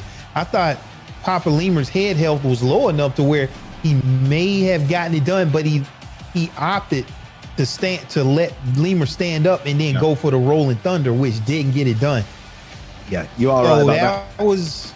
That was a point where I'm like, I don't know if I might would have took the punches on the cage. So yeah, you just never know. But great job. Fight could have went either way. It's always a fine line between, pride and entertainment in this game. Is, you want to. I don't blame Rolling Thunder because he has finished so many people with that Rolling Thunder. In this level of competition, I mean, he likes to say he's KO'd every single competitive player, which I can't fact check that. But if he says he's done that, he's done that. He almost had another one here tonight. But like you said, didn't go for the finish. Ultimately, it cost him. But I guess he still has his pride and integrity intact. And you can't put a price on that. Yeah. I mean, you're giving the fans what they want. That Rolling Thunder is coming out from Justin Gaethje, and that thing is going to land and do damage. So, I mean, man, if you got a name like Rolling Thunder, you got to go for a Rolling Thunder finish. So I get it. Well, fantastic fight between those two. Very much appreciated. And Papalina, Lima moving to 1-0. 1-1, excuse me. Gets on the winners board, and Rolling Thunder, unfortunately, 0-2 so far this season, but I'm sure he will be back. He's just too damn entertaining not to bring back, I'm sure. So let's go up to the next fight of the night. We're going back to lightweight. We have MG making a debut, and Blackout Hours also making a debut. So two debuting guys. Let's go. All right, so MG debut, last minute replacement. So yeah, Tech had to drop out. So MG is a boxer, pressure, elite head movement, blackout hours. Definitely his debut. Former primetime MMA champ, former UFL champion, former GFC champion, former OFC champion. Okay. Pressure heavy, good at chaining combos. Nick Diaz specialist. Okay, but today he has Dustin Poirier versus Islam. So let's see what Blackout does against the last minute replacement, Bailey, in round one. Let's go. Poirier, great pick. Lots of head movement already, but we already saw tonight how that can get you in a bit of trouble. Let's see if MG bites on any of it or tries to throw. Pushes him to the cage with that as well. I like that. And now keeping the pressure on as well. This is going to be good. From nice two to the body, though, from Blackout Hours. You're going to like that. And look at that. Blackout just moving forward there. Didn't need to throw anything. Just walked his man backwards towards the cage, which is really nice because saves you some stamina, and also you can, really get your game plan going there. So I like that. But once again, MG exactly the same. Catches the kick, turns against the cage, puts the elbow, but already retaking the center. Yeah, I mean, anytime you catch that kick and then you turn that around, then now you get all of that cage advantage. So right now these guys are still kind of figuring each other out. You get back behind that black line. Let's see what Black Hours is going to do. Is he going to go for a takedown? But he's putting on a lot of pressure right here. He's a champion in every single league, seeming like that he's been a part of. So let's see how all of that experience plays out here in the ESFL at the highest level here. Takedown miss there from MG. And Bailey, and I'm not sure, these fighters are still no one's broken out yet and really done a ton of damage. Yeah, but look at all this pressure from Blackout, and he's throwing single shots a lot of the time as well. Just touch. That's all he needs to do. And I bet once he gets his opportunity, he'll unload these combinations. But he's pushing MD back with just single shots and forward pressure. Great timing there. Definitely needed that one, boxer. Side control, top position. Dustin Poirier not amazing off his back. Let's see what MG can do. Yeah, let's see. Like you say, Diamond. Poirier doesn't have that, the rubber guard anymore. So let's see what MG is going to do. He's able to take full mount here and gets a transition denial going right into the triangle. Bailey and with stamina advantage.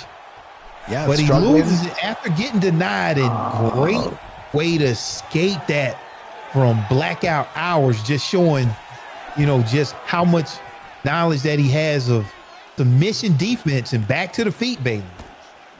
Yeah, I like the pressure as well. I mean, he's slipping off to the right-hand side, which is not a bad idea because it gives you a nice angle to bang the two, but very rarely does anyone start a combination with the left hook. So if your first slip direction is to the right-hand side, chances are you're going to either slip the jab or the straight or get away from the lead hook. But they're probably not going to bang that left, but now that left hand is coming out from MG, so if Blackout keeps peeling his head off to the right-hand side, he might lean into it. If he doesn't time the head movement or tries to slip the jab slightly late, but impressed with the pressure there from Blackout Hours as well. You can tell the guy has got a very smooth boxing game and, very calm in there. Not trying to overthrow, not trying to force damage, just touch. Every time he sees a shot, he takes it. But again, right there, we saw some grappling from MG. Took advantage of that lovely level change, but 0 significant strikes landed for MG in that round. That is kind of crazy. So what I'm seeing right here from Blackout, especially when he applies his pressure, he's mixing up. Sometimes it's a double jab. Sometimes it's a jab followed by a nothing. Sometimes it's a jab lead hook. So you got to watch out whenever you want to move that head. you know, if you do slip, it may be the first strike if you're MG, but he's mixing up blackout hours, and there it is. Now he's leading with the lead hook. So, you know, I'm seeing a lot of variety coming out in that boxing, which makes it tough for, nice you know, too. counter opportunity. Great 1-2 there by MG. Big damage on the head health and checks, and there's that left hook. Led with it this time. That was nice. Now starting to land a little bit, and we'll see if he gets back to the head movement from Blackout here, because he is getting tagged now right down the pipe every time he steps in. But you're right. I mean, I do like the shot selection from Blackout, definitely, in terms of the boxing. But MG now waiting, just waiting half a second. And that is working out for him so well. Yeah, not only punch variety, but timing variety. Ooh. You know, that's where you get into the meta on top of meta. And then I like MG waiting and then just throwing that 1-2 down the middle, able to get that bail, and then going for the backpack there, Bailey, and it gets it. And back sitting, let's see if he's going to be able to turn this into a full mount, or maybe even an arm bar or some type of submission here. But very dangerous position to be in. He turns that into a full mount, Bailey, and let's see if he can posture up, land some damage, or go into another submission attempt. Yeah, I mean, very, very good to get this with this much time on the clock as well. Now working the body, taking these short shots, but this is all going to just start adding up scoring points as long as you're doing damage from the top. We've seen it before earlier on tonight as well, that top position, if you're not throwing, if you're not accumulating damage, you're really not doing yourself any favors. You might as well be throwing punches on the feet. Takes the full mount here, though. Let's see if we get a posture up from MG. It might be hard to do considering Blackout seems to have quite a reactive game, but we haven't seen him tested off his back yet. Gets back to half guard, though, without taking any damage. Not one posture up attempt yet, and only 120 left on the clock for MG. I mean, he's got to go for it at some point because he's going to run out of time to do any real damage. Yeah. I mean, MG, this is where you want to be if you got Islam. He's landing down some huge ground and pound. Bailey. This could be it with that elbow. That was all she wrote. MG getting it done with Islam Makhachev here against a very strong Blackout Hours. And this was a last-minute replacement. Wasn't even on the card. Now he gets a win here in his ESFL debut. Huge night here for MG, coming out making a statement. Wow. Yeah, man, I mean, just as I said it, I wasn't trying to like badmouth the guy. He hadn't gone for a posture up. He goes for one and unloads some great ground and pound and gets the finish. It was a beautiful elbow there that just took the hell off the last chunk of head health. So great job there as well. I mean, as good as Blackout looks on the feet, unfortunately there, Dustin Poirier off his back, not the best. Islam Makhachev can do it everywhere. He totally took advantage of that takedown. Yeah, I mean, ground strike in the 97 with Islam. So if he postures up, you have to be careful. You can't make a mistake. And that's what happened. Blackout made a mistake. MG able to take advantage of that. Great fight. Yeah, I'm sure, you know, hopefully we'll see both guys again. I think Blackout showed that he's got some good striking on the feet. Would definitely like to see him come back, get another shot short notice. So anybody who fills in on short notice like that and steps up, I mean, that's always appreciated as well. And in this case for MG, he did a great job and got the win. So there we go. Love to see it again. And yeah, we'll see how we go. So MG gets a win here tonight. Very good game plan, solid. Didn't really land much early on in that first round, but got the finish when it counted and made the most of it. So there we go. All right, let's move on. We've still got plenty of good fights coming up tonight. If you don't know, I'll tell you now. Let's have a look at the fight card, just show for the people at home what we still have coming tonight.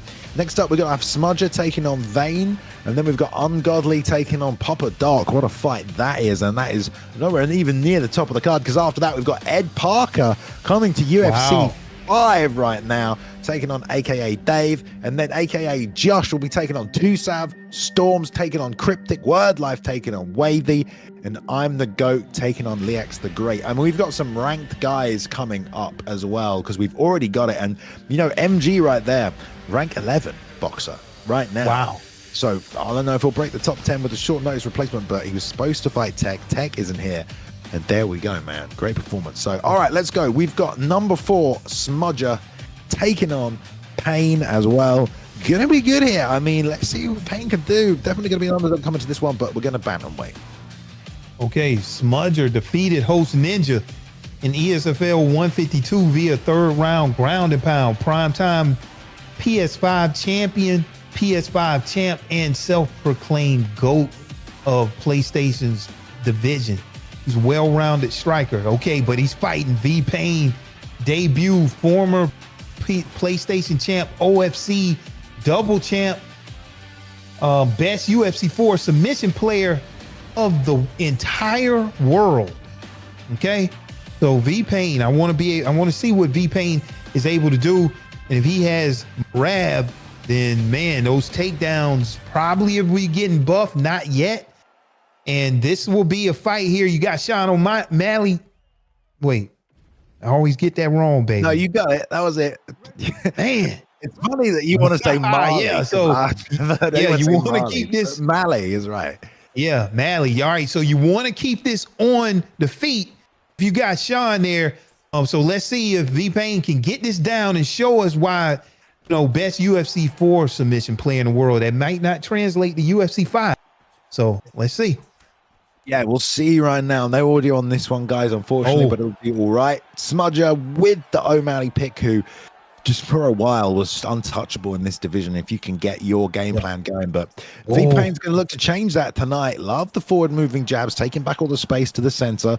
Inevitably, the level change will be coming out with Marab. You've got this gas tank. I love the flow from Smudger, though, and the ankle pick. Oh, he got it. Beautiful time. Yeah, you got it, Bailey. Yeah. You got to be careful. I mean, that 97 takedown right now, and after that performance from Marab last night, that takedown may even get buffed, but already back to the feet. If you're Smudger here, and this is where he want to keep it, but that came out at the expense of some stamina. Oh, man. Yeah, let's see if V-Pain can take advantage of that and keep this stamina advantage there. The reach advantage, whenever you got Marab, is tough to overcome, especially when you got this long rangey like O'Malley. Let's see if this fight recovers here. Balian having a rough time right now. I think it's going to work itself out. Yeah, but man, they still fighting through it, Balian. Still fighting through the lag. Sometimes it's fine. I'm looking at the broadcast. It's fine for everyone else, boxer. It's just us right now. Just don't worry about it. We'll just keep going. Anyway, good job. I like that Payne is forcing these trades, and he is trading. I mean, he doesn't really have the power, but he's going to have a much harder time if he's trying to initiate the offense from the outside. It's better off to just throw as the other guy throws, and then try and chain your combinations together, get your head movement off. Good use of the body kick from Smudger. That's definitely a smart plan. Firing that to the midsection, going to chop that gas tank away, which is one of the big weapons you get with Marab, really, as well. But lead hook guides into the rear uppercut. Switch stance. We'll see if he goes back to that body kick as well. Nice. That's what you got to do as well with V-Pain. And a takedown. Beautiful sequence. Slip the jab, bang the hook counter, gets the takedown. But great job by Smudger. Back to the feet. Man, I'm thinking once V-Pain, he's doing a good job at being very creative and very technical to get these takedowns. But then Balian not able to keep Smudger down. And whenever you get back to the feet here, I mean, Marab only has a 90 power on his punches. So, I mean, you're at a slight disadvantage, with Sean O'Malley with that 95 power and 98 speed on the punches. So that was nice. You don't want to be standing up here in this situation. And this is good again from V-Pain, knowing that the best thing to do right there is plant your feet and fire back. Don't go backwards. Don't try and block. Just plant your feet and fire back. It was a great job. Good first round. Very backwards and forwards, but look at that. Look at that. 20 of 28, was it? The accuracy from the significant strikes from Smudger right there. I know he's appreciated as a high-level striker. Man. Number 4 right now in the rankings after just 1 week. That's the level he's expected to perform at. And although, like you said, V-Pain's doing a good job being creative and making opportunities for himself, Smudger looking clinical. Yeah. So look, I'm seeing Smudger feeling comfortable right now. He got the extra switch stances coming. He's taunting, he's dodging, throwing counter strikes. He's feeling good right now. I think he feels like, he has a beat on V-Pain here. And let's see, V-Pain was able to get the ankle pick, Bailey. And just when you think you're safe in the octagon, you never are. But let's see. But Smudger's able to get up, and he's able to get up again here. V-Pain is going to have to keep this fight on the ground. He gets another takedown, Bailey. Matt, I love these takedowns. Like that ankle pick, you might feel like, I don't know, because the only reason that ankle pick worked is because Smudger is doing so much and he's being so active that the ankle pick is disguised by his own activity. If he just stood there like this and he ankle picked him, he just defend it easy peasy, but it's because he's moving so much. So it's a good way to take advantage of it. I love the follow-up takedown, and now he's actually got a bit of control time. But can he do any damage is the question, because Smudger has looked really good at getting back to the feet, and he can probably mitigate some of it as well to the body. That's framed. Yeah.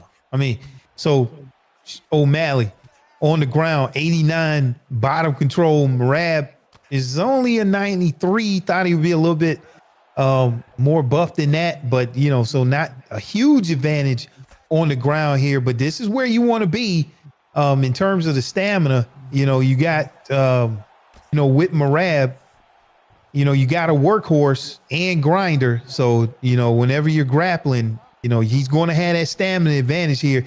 And the ref, calls it inactivity. Man. You got to do something when you're down there, Bailey. And so Smudger, again, finding a way to get back to his feet again. Kind of crazy there, but okay. Unfortunate for V-Pain, because he didn't really do anything down there. And now he's back to the feet dealing with Smudger and all these stance switches. Southpaw orthodox. He's banging that right hand, lead hook to the body, lead hook to the head, jab, right hand, left hook, back to southpaw, back to orthodox. There's a lot coming out from Smudger, showing him the teep right now as well. And to try and keep up with this pace, man, is pretty insane. I'm not gonna lie. Like the activity coming out. Yeah. Oh, lovely work. A lot of buttons being pressed here. It's a young man's game. You got to press a lot of buttons to keep up with Smudger right now, you know. And then Sean O'Malley, 99 switch stance, so he's free to switch stances and give you as many looks as he wants, and he's definitely utilizing that, doing a good job on the feet. Rab just does not have that speed to keep up. Not just the boxing from Smudger, but also the kicks as well. But that being said, V-Pain has done a little bit of damage. He's chipping away. You know, 6 is not a lot of significant strikes, but it's not like he's not landing a couple of shots here and there. But after the recovery of this round as well, I don't know. It's going to be a tall order right now for V-Pain. Even if he can get that takedown, he's got to get the finish most likely, because that first round was definitely for Smudger, and that was super close there. That ankle pick is stuffed this time around, and here comes Smudger again. Yeah. So Smudger feeling real comfortable on feet, and wow, look at that time takedown sequence right there, Bailey, and then able to get that sweep. I mean, so, but can you keep the fight here, you know, on the ground when, you know, I mean, V-Pain has been is this some huge ground and pound, Bailey, and he can't take this because this is where Merab shines right here, Bailey. The ground striking of only a 93.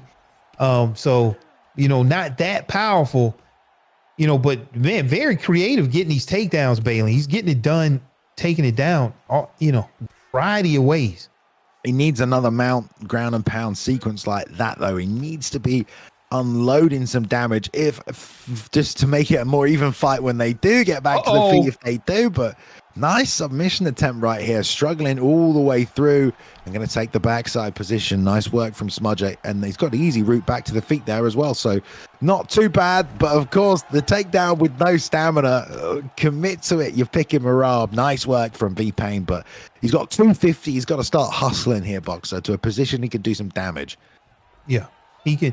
You know, that takedown is going to be there. O'Malley, 90 takedown defense. Rab 97 takedowns. So he has the advantage there on the takedowns, but again, he just can't keep this fight you know, where he has the top control. And these are some huge shots here, Bailey, and this can end the night early, and that is going to do a lot of damage to that head health of V-Pain.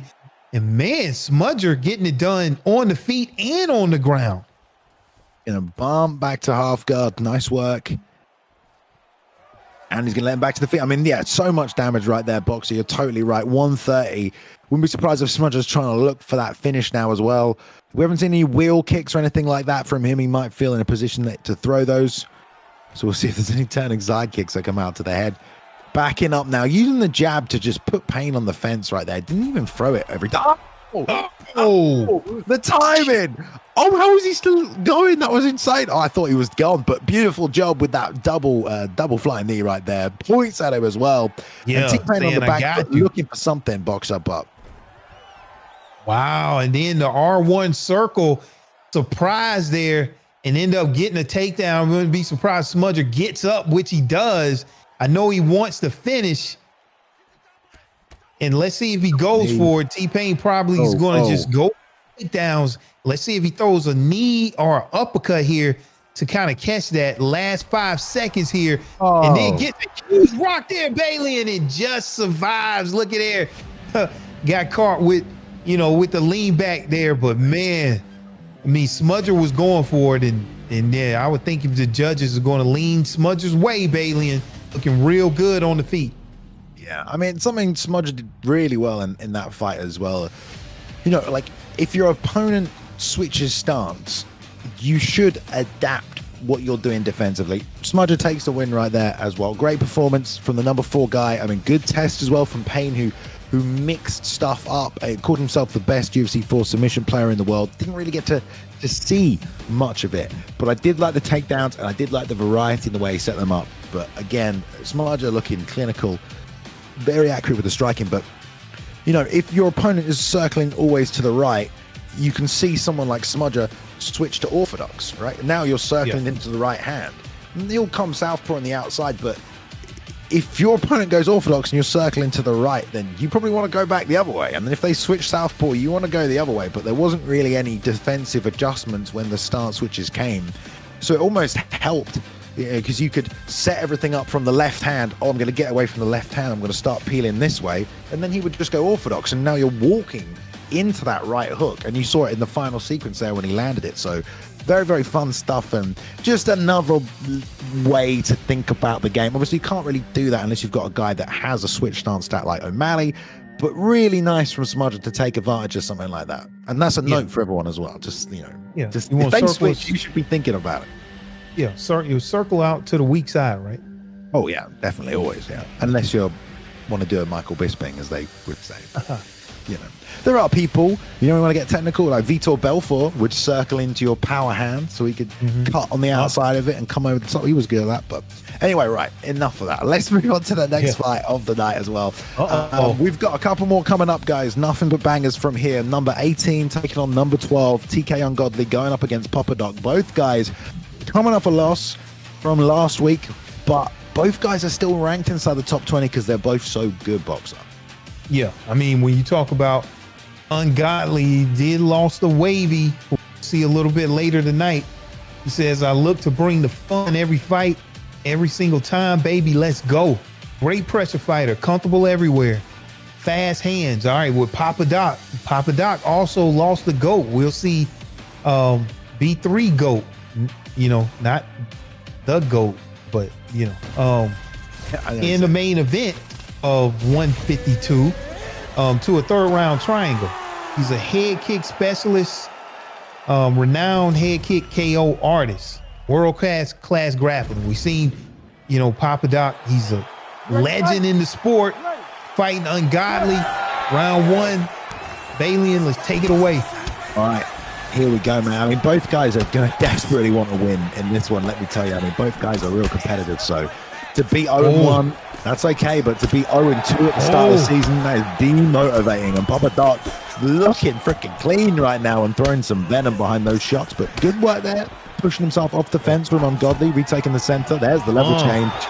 It is. Already, we're going to see some ground game with Papa Doc, but good deny from Godly.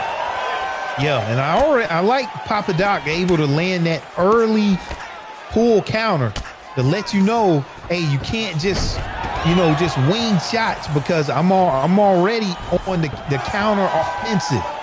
Okay, so Papa Doc letting you know, like, hey, look, you can't just throw these combos, but here it is. Ungodly still able to time those round strikes there and a straight strike there from Papa Doc. So let's see how this head movement game plays out from here on out, Bailey. Yeah, I like the twos to the body. Oh, nice timing from Papa. Oh man, that was really well timed. Yeah, the problem is if this does go to the ground, you've got to think, and we already saw it tonight in the Makhachev-Poirier matchup. So good on top is Makhachev, and Poirier, yeah, in a real disadvantage there. Now in this body lock, counter takedown though, Wow. back to the feet, nice. Yeah, back to the feet, ungodly there. You know, and there's the counter. So Papadoc is on the pull counters. He's on the sways. I think he's on top of his game right now. He's winning the stamina battle right now. Papadoc doing a good job all around, Bailey. Landing the counter strikes also. There's the ankle pick, and he's going to get it. He face back along the fence. Lovely job. Tree topping him down. Straight back to half guard, though, for Gotti. That's not too bad, but you know Papadoc's going to be looking to work towards mount. Tries the instant posture up and gets denied. Now denies the full guard return. Let's see what he's up to. Go on. And see, this is the thing about Papadoc. I mean, you just see a well-rounded attack. You know, you see the counters. You know, you see the head movement. You see the takedown. So, you know, this is what we was talking about earlier. Papadoc is going to come with a well-rounded fighter in a well-rounded game because you have to be prepared for everything. And so I like what I'm seeing in this first round from Papadoc. Now he's getting some control time. So I would think you've done a lot if you want to impress the judges here in round one, especially if you can win in round one on top, Bailey. Trying to sit that guillotine right there, and he drained a bunch of stamina. Now going to struggle through it as well, and he gets the pass to half. How did he get out of that? I just think he wasn't watching the transition, man. He was probably watching the stamina bar. That does happen, you know. And here's this ground and pound that we talked about. Nice explosion at the end of the round. Close first round there. Yeah, close first round. I mean, we go back to that submission sequence. You know, you're draining your stamina, and you know somebody has to make a move before their stamina is all the way depleted. You know, but whenever you're defending that guillotine, those transitions are very fast and they're very subtle. So Papadoc able to get out of that. Good job, you know, by Papadoc. So round two, take it away. Back at it, trading, catches the kick, spinning elbow. Nice block, and again with these short combinations on the inside. Rolling underneath, beautiful head kick from Papadoc. He's always looking for it. Pull counter elbow though, keeps him in the fight. Nice work from Ungodly.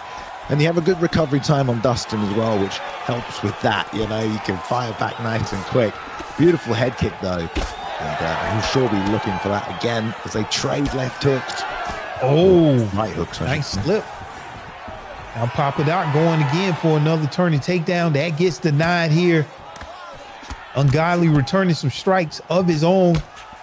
Papadoc landing those 1-2s.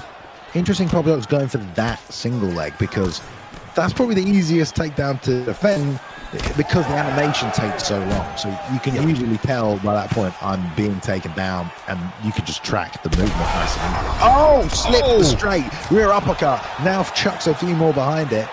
But Ungodly not able to land again. Lead hook lands right there though. As Papadoc trying to time the head movement. All of a sudden, Ungodly pushing forward, looking super dangerous.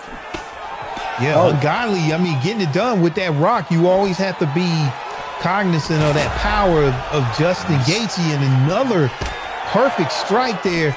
And man, while he's throwing those knees, Ungodly able to land a huge uppercut there on Papadoc. It seemed like the tides or the momentum has slightly shifted here.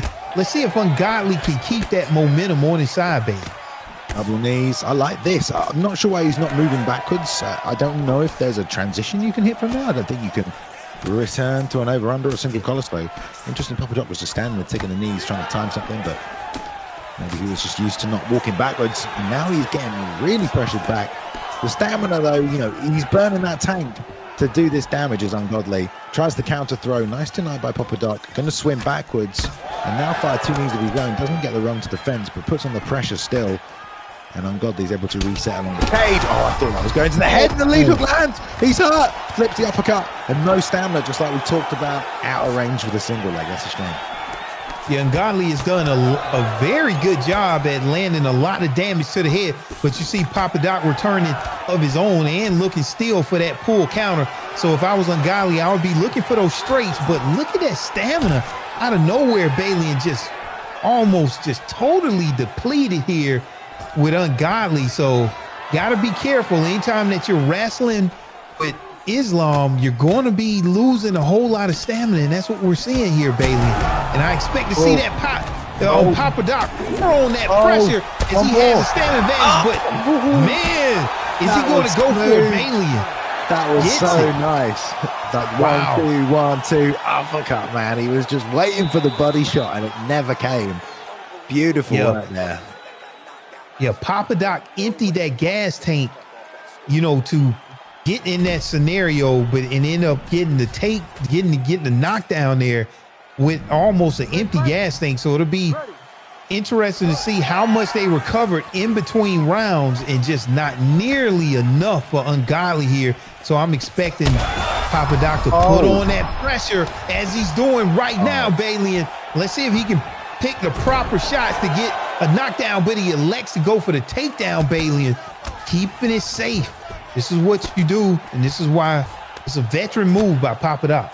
That was super impressive right there, right? Like, he timed the elbow, and then he put together like a 6-punch sequence with every single shot landed at the perfect distance, and then he hit a takedown. Just that, to me, looks like Papa Doc is not here to play around, and he just smashed through that. That's great. Top position right here. Let's see what Ungodly can do. He's gotten up before, but he's in a bad spot now where a couple of ground and pound punches can really put him in a dangerous situation.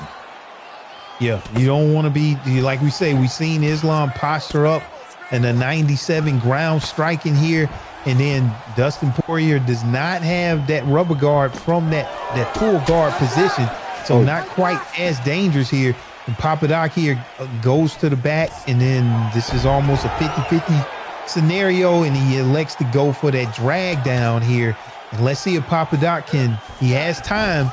If he can get that full mount, if he's able to keep the back, go to back sitting and then go into mount. But Papa Doc right now has the backside mount. Fight goes back to the feet, Bailey, and Ungodly back up. What do you have to do, Bailey, if you're Ungodly? Your stamina is down. You could be down in the fight. What do you do in these situations? I mean, it's really tough because as much as Papa Doc is doing on the feet, we know how good he is on the ground, boxer. And like, to think that you can get up from there, okay, that's going to be tough. But when you're also Dustin Poirier and you're dealing with Islam Makhachev, is even harder. So I don't know, man. You got to just go through your sequence of get-ups, your different fakes. You know, just keep mixing things up. The foot on the hip fake is getting denied, and if that's the problem, then you go for the hand that's not on the head backside fake, and if that's not working, then you punch first before each one, and you got to just stay active, man. You can't wait from bottom here, and he's trying to build some GA and time things. He's trying to time the fakes around as well, but man, Papa Doc just read that straight away. Oh, straight standing up. Oh, okay, doesn't want him. And when you got Islam, I mean, when you go to the ground, you got that wrestling clinic. When you're on the feet, you got force of nature. Both of those perks are in play here, you know, especially when you go to the feet and you got that stamina advantage. You know, your opponent is doing less damage coming back. And that's what we see Papa Doc just able to, you know, just work that stamina advantage. And then even still, last couple of seconds, he's not taking chances, but huge knockdown here from Papa Doc. Let's see if he goes for it. And he's still being safe, Bailey, and okay. And this is why he's safe here. Since he's able to get the submission, still not able to get it. Papa Doc doing veteran things inside of the Octagon. And I think he got it done tonight here, Bailey, and against Ungodly. Yeah, I think he did. I mean, great performance from Papa Doc. Looked really good tonight. Showed us the striking, showed us the ground game. The way he was timing the jab with that elbow, it was just like boom. It was actually the uppercut that time, but it was just beautiful, man. Like, that's confidence. Like, I'm just gonna stand here as you step in. Oh, Bailey, and look at this. This did not go. Did we just watch a different fight? What? Or look at this. Okay. I mean, like, it's hard for us sometimes because we are calling the fight. We're not sitting here trying to score it, you know. But I don't think anybody in chat knew what was going on. Naz says that he knew DP was going to win. I don't know if I believe you then, Naz, but you know what I mean, man? But he won 1-2. I mean, he did really well. Great moments. Let's go back to round one. That round one swing round, super close. Definitely could have gone either way. Round two, round two, again, super close. I think me and you got carried away with just how good Papa Doc started to look in that third round. Okay. Here's the thing. Maybe I'm putting too much on, rocks, right? Health events. I'm looking at a huge stamina advantage. So that means that you have effective striking. So that, that's what I'm looking at. But so you just never know whenever it comes down to the judges. I couldn't call it, baby. Apparently a few people, and Naz is saying he did call him for round two. Apparently a few people are calling out for round two right there as well. Like I said, we don't try and score the fight. So for sure. We were surprised in that one. It goes to show, so there were two stuns for Ungodly in that second round, and then Papa Doc got one stun and one knockdown, and you think the knockdown would score more than the stun, but there's obviously more than that happens in the round. But hey, man, if you don't finish the guy, what is it Dana says? You can't leave it in the hands of the judges, which is kind of like the lamest excuse, but he is right. He is right. If you're not happy with it, what the hell can you say, dude? So there you go, man. Wow. So Ungodly moves to 1-1. Papa Doc now 0-2 this season, but I'm sure he will be back as those two guys battle inside the top 20 rankings there. We're going to go with another super duper matchup, though. All right, let's move on. Not many fights left this evening. Let's get to it. The next fight is going to be at middleweight, and we have AKA's Dave coming in, AKA a good team. We've got another member of their team fighting on tonight as well. This is AKA Dave's debut, and he's taking on someone making his UFC 5 debut, Mr. Ed Parker, a legend of the esports competitive scene, giving us some great shows, some great moments, and now coming on over to UFC 5 boxer. Okay, finally, we got Ed Parker over here on UFC 5 making his debut. Definitely a fan favorite. Ed Parker definitely is a master at managing his stamina on the stand-up. Very good with the head movement, fighting AKA Dave, also making his debut. GFC and OFC champ, multi-time contender, deadly striker, advanced submissions, crazy counters, and you couldn't pick two better fighters. Israel Adesanya versus Anderson Silva here. Ed Parker, UFC 5 debut, round one, Bailey, and let's go. I'm very excited to see Ed Parker picking up a UFC 5 controller right here. Woo! And it should be a good fight right now. Very, very close matchup between these two. Just feeling each other out so far, trying to pot off a few shots right now. Oh, we're having a bit of lag in the booth, but here we go. Pushing him to the fence now is Dave, going to create a lot of space for himself, using that side kick as well to keep him there. Ed Parker, traditionally very good from southpaw with that left hand as well, and also draining the stamina, which is something he'd probably be able to do with some of these changes. But so far, Dave's doing a good job fighting and keeping things at his range. Yeah, I mean, Ed Parker is so good at utilizing that jab and then not getting hit, right? And then before you know it, he has a stamina advantage, and then he brings on his game. Okay, but right now, Dave not having none of it. Look at that combination. Very just clean combination coming out there from Ed Parker. That was beautiful. I love the cheeky switch to orthodox into the lead front kick. You know, that was sneaky, man. That's definitely caught a few people, I'm sure, for Ed. But Dave did a great job there. He got outside of the leg kick, timed the T, pushed him back. But again, he's retreated all the way back to the fence again after taking so much space. And you definitely don't want to be going backwards against Ed Parker. He just gives him all the control of the distance, which is something he's very good at. Slips, 1-2 to the body, fakes the leg kick, 2 comes back, but gets caught with a check hook right there. But all those 2s to the body is what's setting up a lot of stuff right now for Ed. Yeah, even, and I don't want to get into judging the fight at all again, but man, those are some clean combinations here, but Dave on the other side is also doing a good job in returning, damage of his own.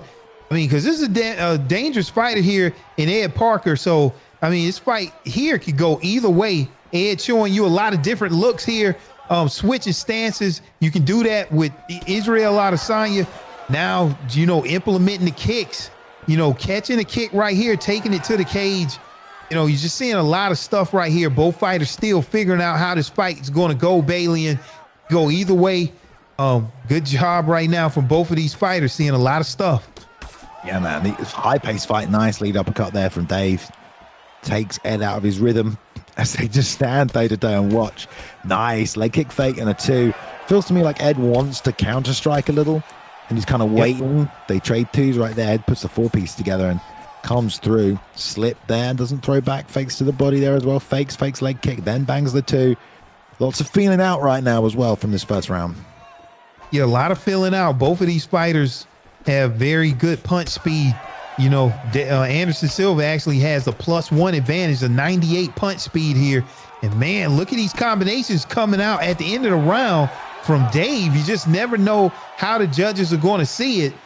I mean, this is why Ed Parker is one of, the fan favorites here, just how clean, the combinations are going, but that may not win you a fight. Dave doing very good in his own right, as we can see, with the highlights, he's landing also.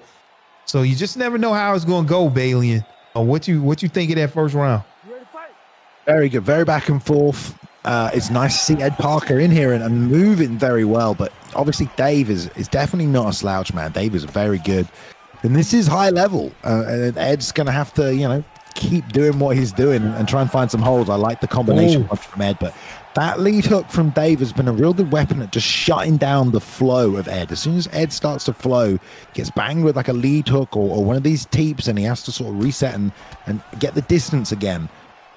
But I love the movement from Ed. Nice body kick right there. Returns with the inside leg kick. Tries to catch him with the faded check hook. Doesn't happen.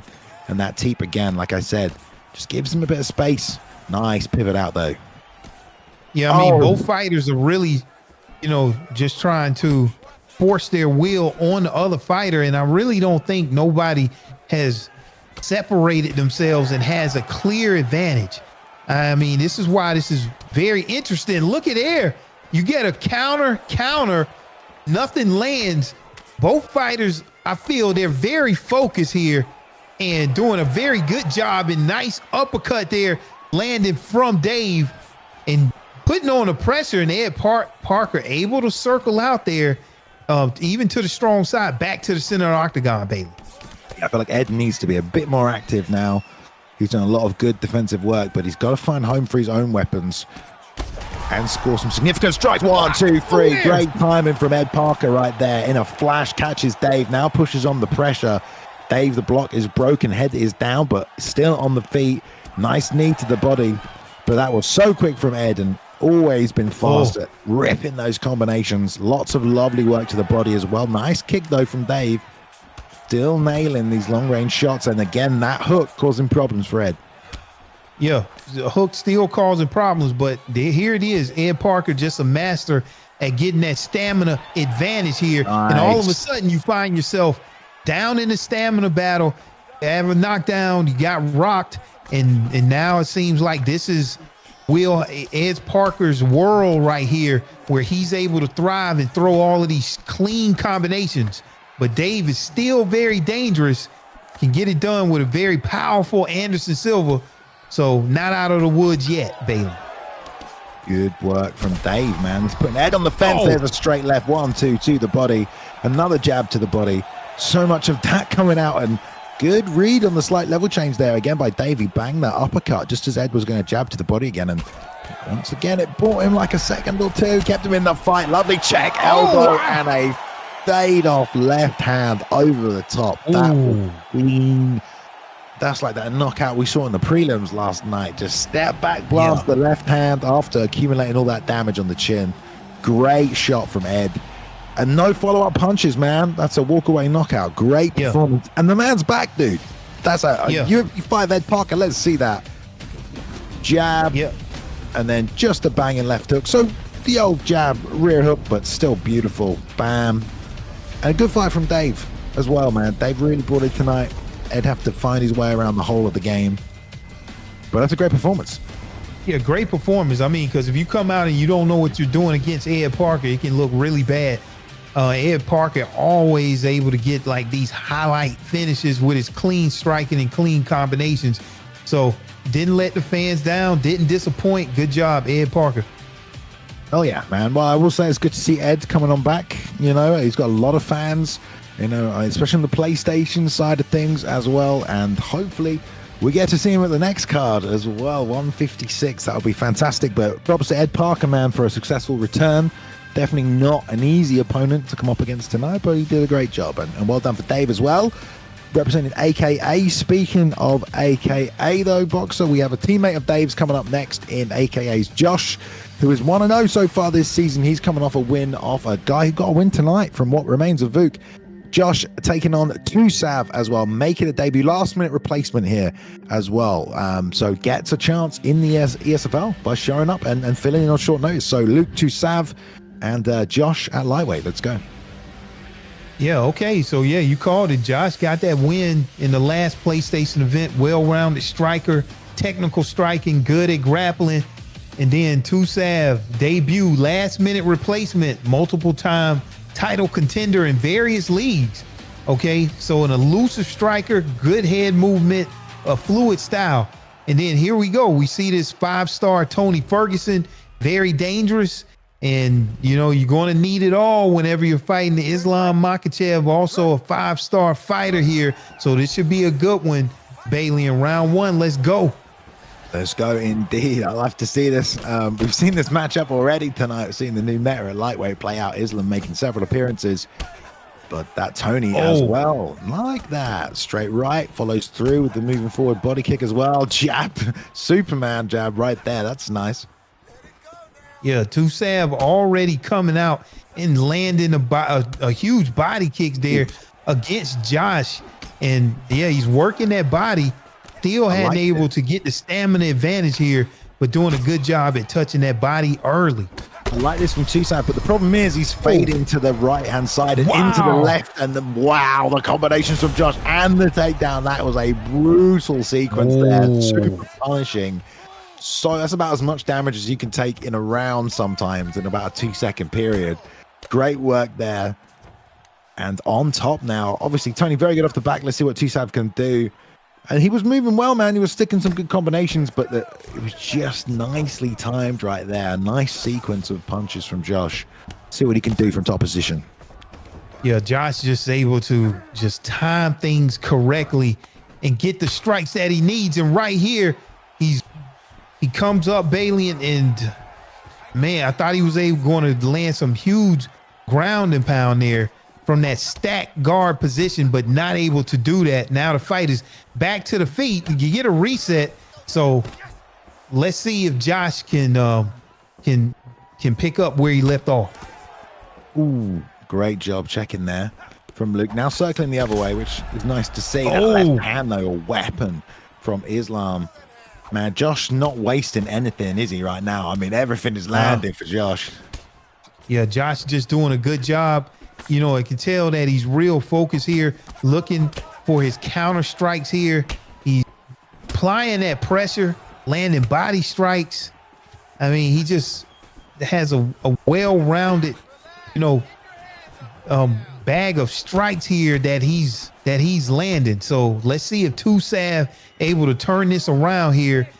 You know, he has the stamina disadvantage right now, so he's going to have to find a way to turn this around, Bailey. Just as I say, he's circling into that left hand. He circles to his left and walks right into a lead hook. So I'm just going to shut up right now. Firing back, though, is Tusav.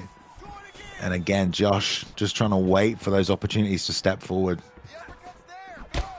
Shows him that kick. Oh, nice trades right there. You got to be careful because Islam, you know, with that power, you know, you just got to be cognizant. At any time you can go down here. Round one, think they'll make it out of round one. But yeah, with that knockdown coming from Josh, definitely have to get that first round to Josh. Hopefully the judges see it that way with all blue. So yeah, but you never know. Just the knockdown. He landed like another combination punch behind that afterwards, didn't he? And then you get the takedown as well. But let's see it again right here. Rear uppercut, and then a left hand that drops him. Yeah, so it was the initial combination that hurt him, and then the drop from the left hand as well. Boom. Nice. He hit him with the uppercut and then the forward moving slip over the top, which is nice to see as well. Covering that extra distance and still throwing a power shot.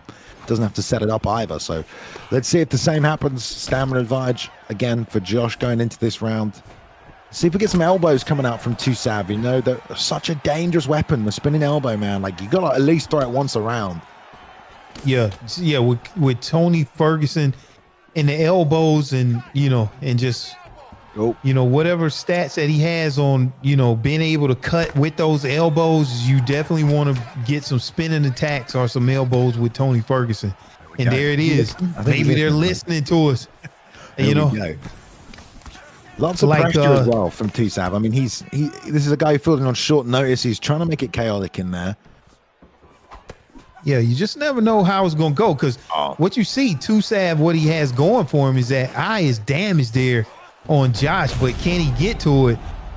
Nice takedown there from Josh. Let's see if he's able to get this. You got to be careful, because Tony Ferguson even can throw up a submission from here.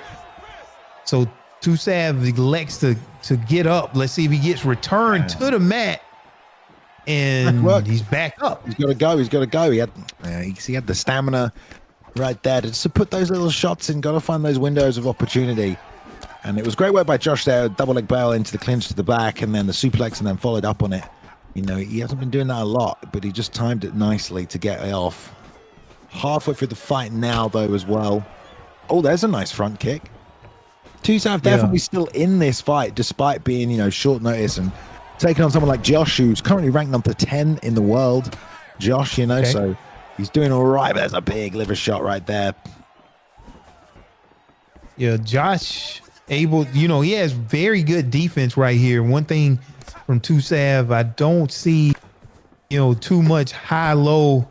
Everything is all upstairs, not changing any levels. So if you want to just kind of, break down that elite defense that Josh has going on right now, you want to mix it up, pull those hands down, and then you can go back upstairs. That's what, See, that's what we want to see right there. Now you go down low, you go back up high. You got to watch out, because now Josh is looking for that uppercut. Yeah. These are the games that's being played, and it makes the competition, just so much fun. Bailey, all of this here, when he's on the fence and circling, he's just circling into the power side, and he took a knee, and then he took a body kick, and now it's just on the back again. So you got to be careful when he gets into those positions. And there was a beautiful combination, but then he threw the exact same combination 2 times in a row and got caught for it. So just got to try and find a way to catch Josh unawares. When he's throwing those front kicks in there, that was working out nicely for him. Just some cheeky stuff. Good second round, but slowly but surely that head health is starting to dwindle away now on the Tusav. Yeah, you got one last round. And I know how it feels whenever you're trying to make your fighter survive, but at this point, you gotta throw your heavy stuff. And so that's going to be your counters with your elbows and, your head kicks. You got to try to make them land, because at this point, you're going to need that. If you want to make it past these judges, and good to keep that on your feet, landing an uppercut there, and that's what you want to do. You're going to turn it around, Bailey.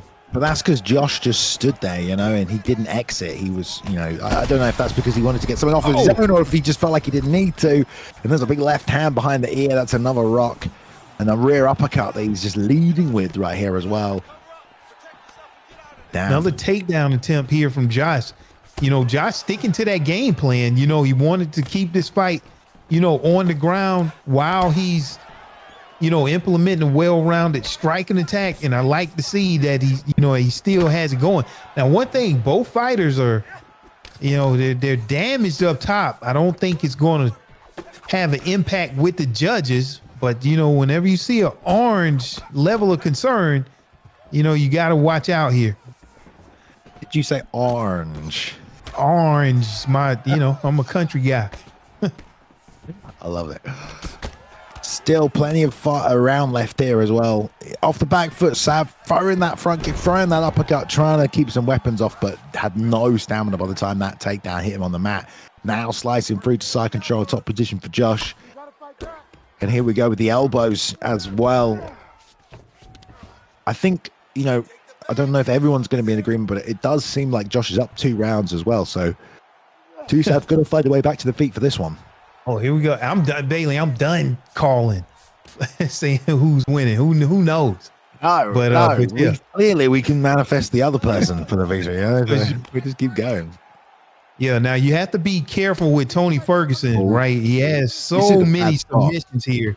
Nice. Oh, man, look at there, man. We've seen that, man. These fighters are able to hit that, from that position, and I've heard that's tough to give up. Look at there. Huge rock right there coming out from Josh. Is he going to be able to throw the right combination to get this fight to the ground? Not able to do that, Bailey. But good job in the 3rd round to get the rock. I mean, man, it's nothing else that Tusav can do at this moment, Bailey. Yeah. In an elbow. That's what he can do. There's look at his stamina is nuts. As well. That was good by Tusav for surviving there. Like he wasn't for sure. Overreacting to the pressure. He was literally waiting for the first shot and then on the second shot being defensive, or the first shot, the second shot, and then on the 3rd shot framing out. So he wasn't immediately just trying to exit. He managed to stay composed. But Josh on top position, 10 seconds left on the clock. No doubt this is going to be it. Oh yeah, there it is. I said no doubt, and there might be a doubt, Yeah. Boom. So let's see. I'm not making any more calls, but yeah, once your stamina gets down to a certain level, it's like you throw one shot and then you're already in the red, leaves opening for takedowns. But look, Josh, we're seeing the highlights here. Takedown after takedown, a lot of ground and pound, a lot of ground control. But when it goes to the judges, you never know. This is true. This is a lesson everyone should have learned tonight, if I not. We've had some close decisions already this season. 30 damage on the ground. 30-27. 3 rounds to 1. And the judges get it right this time as well. So there we go. Sometimes they keep you on your toes. Yeah. I mean, they always get it right. They're the judges. That's what we see. Yeah. Anyway, there we go. Great win. And again, props to Tusav. Last minute replacement. You always got to say thank you to people like that. Had his moments, but he's up against a really tough guy in Josh, a member of a good camp, and also number 10 in the world. That's a pretty tough freaking debut to make, especially on short notice. But a good performance by Josh, well-rounded as well, outstruck him, controlled it, landed some good combinations, and comes out on top with the W. So there we go. All right, well, we've only got 3 fights left for you this evening, guys. And I say we just keep this train moving when we can as well. But what did you think of Tusav's performance, Box? Yeah, I thought Tusav had an amazing performance. That was we saw a lot of high-level stand up grappling.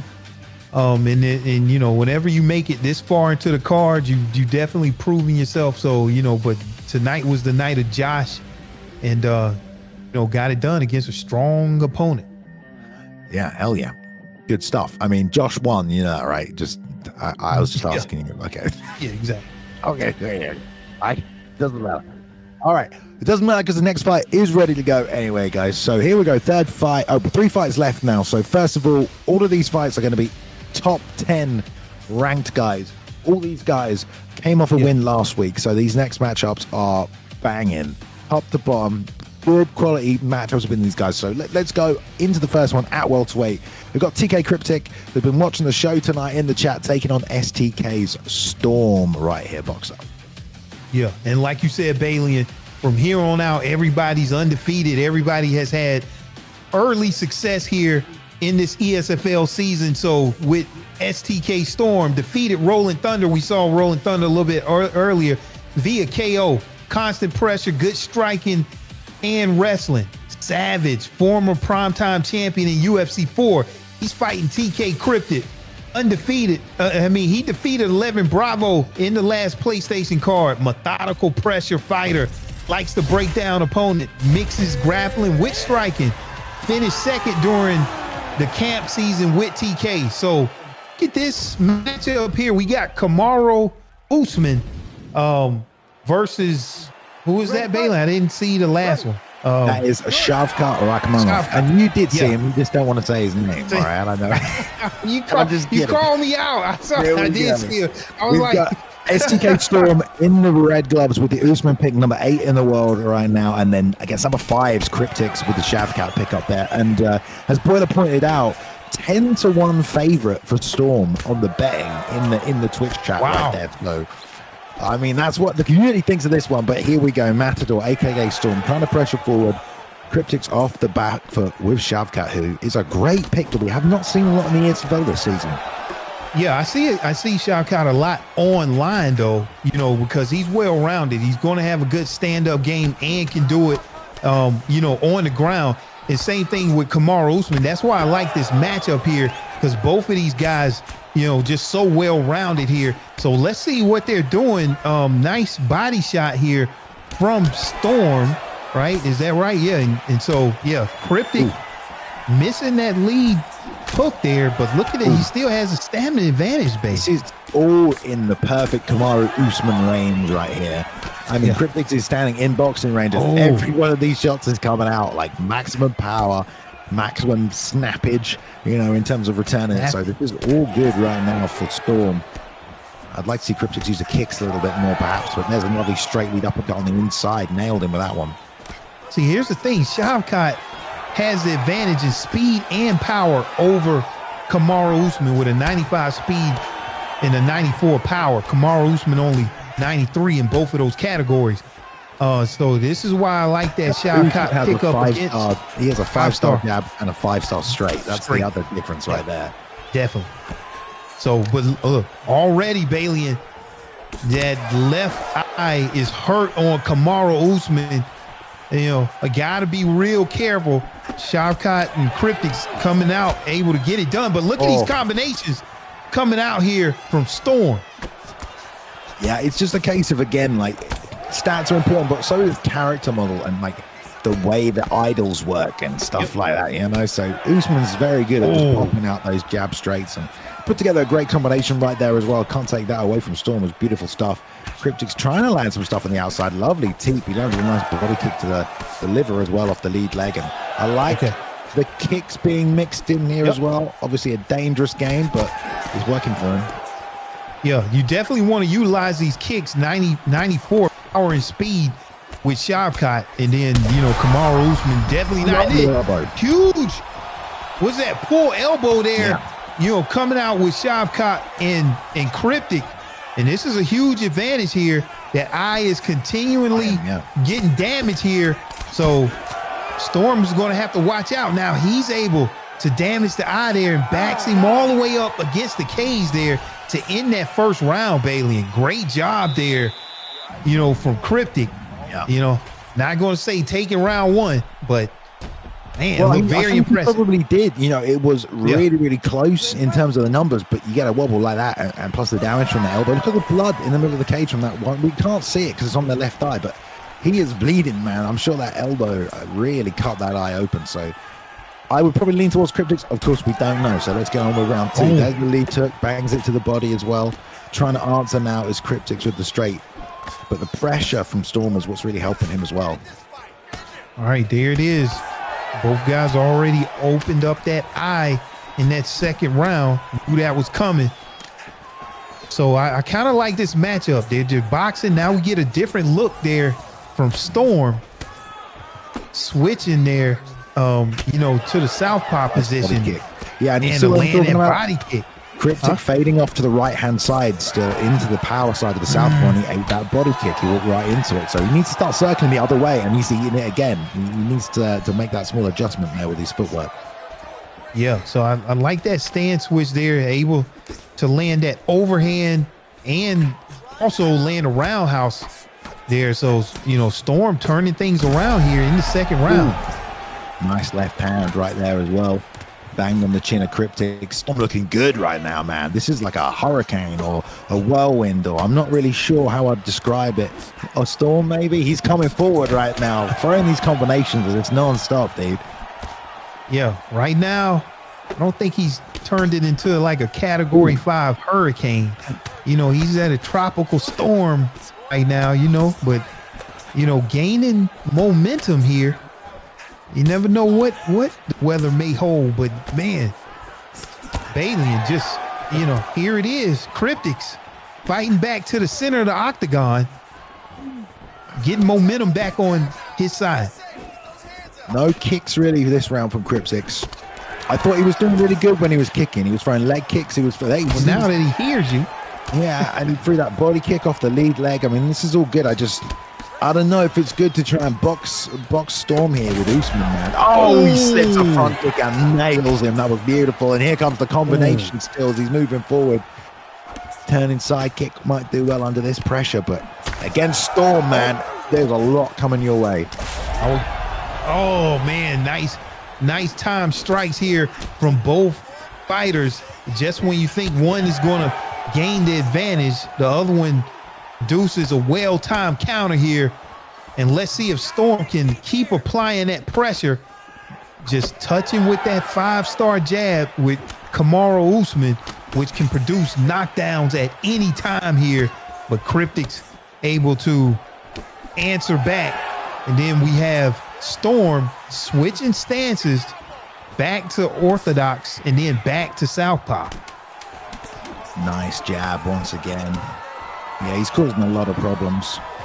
And you can tell Cryptic's trying to find ways to find these openings, but look at the man's face right there. I mean, he has about 4 or 5 cuts all over the place.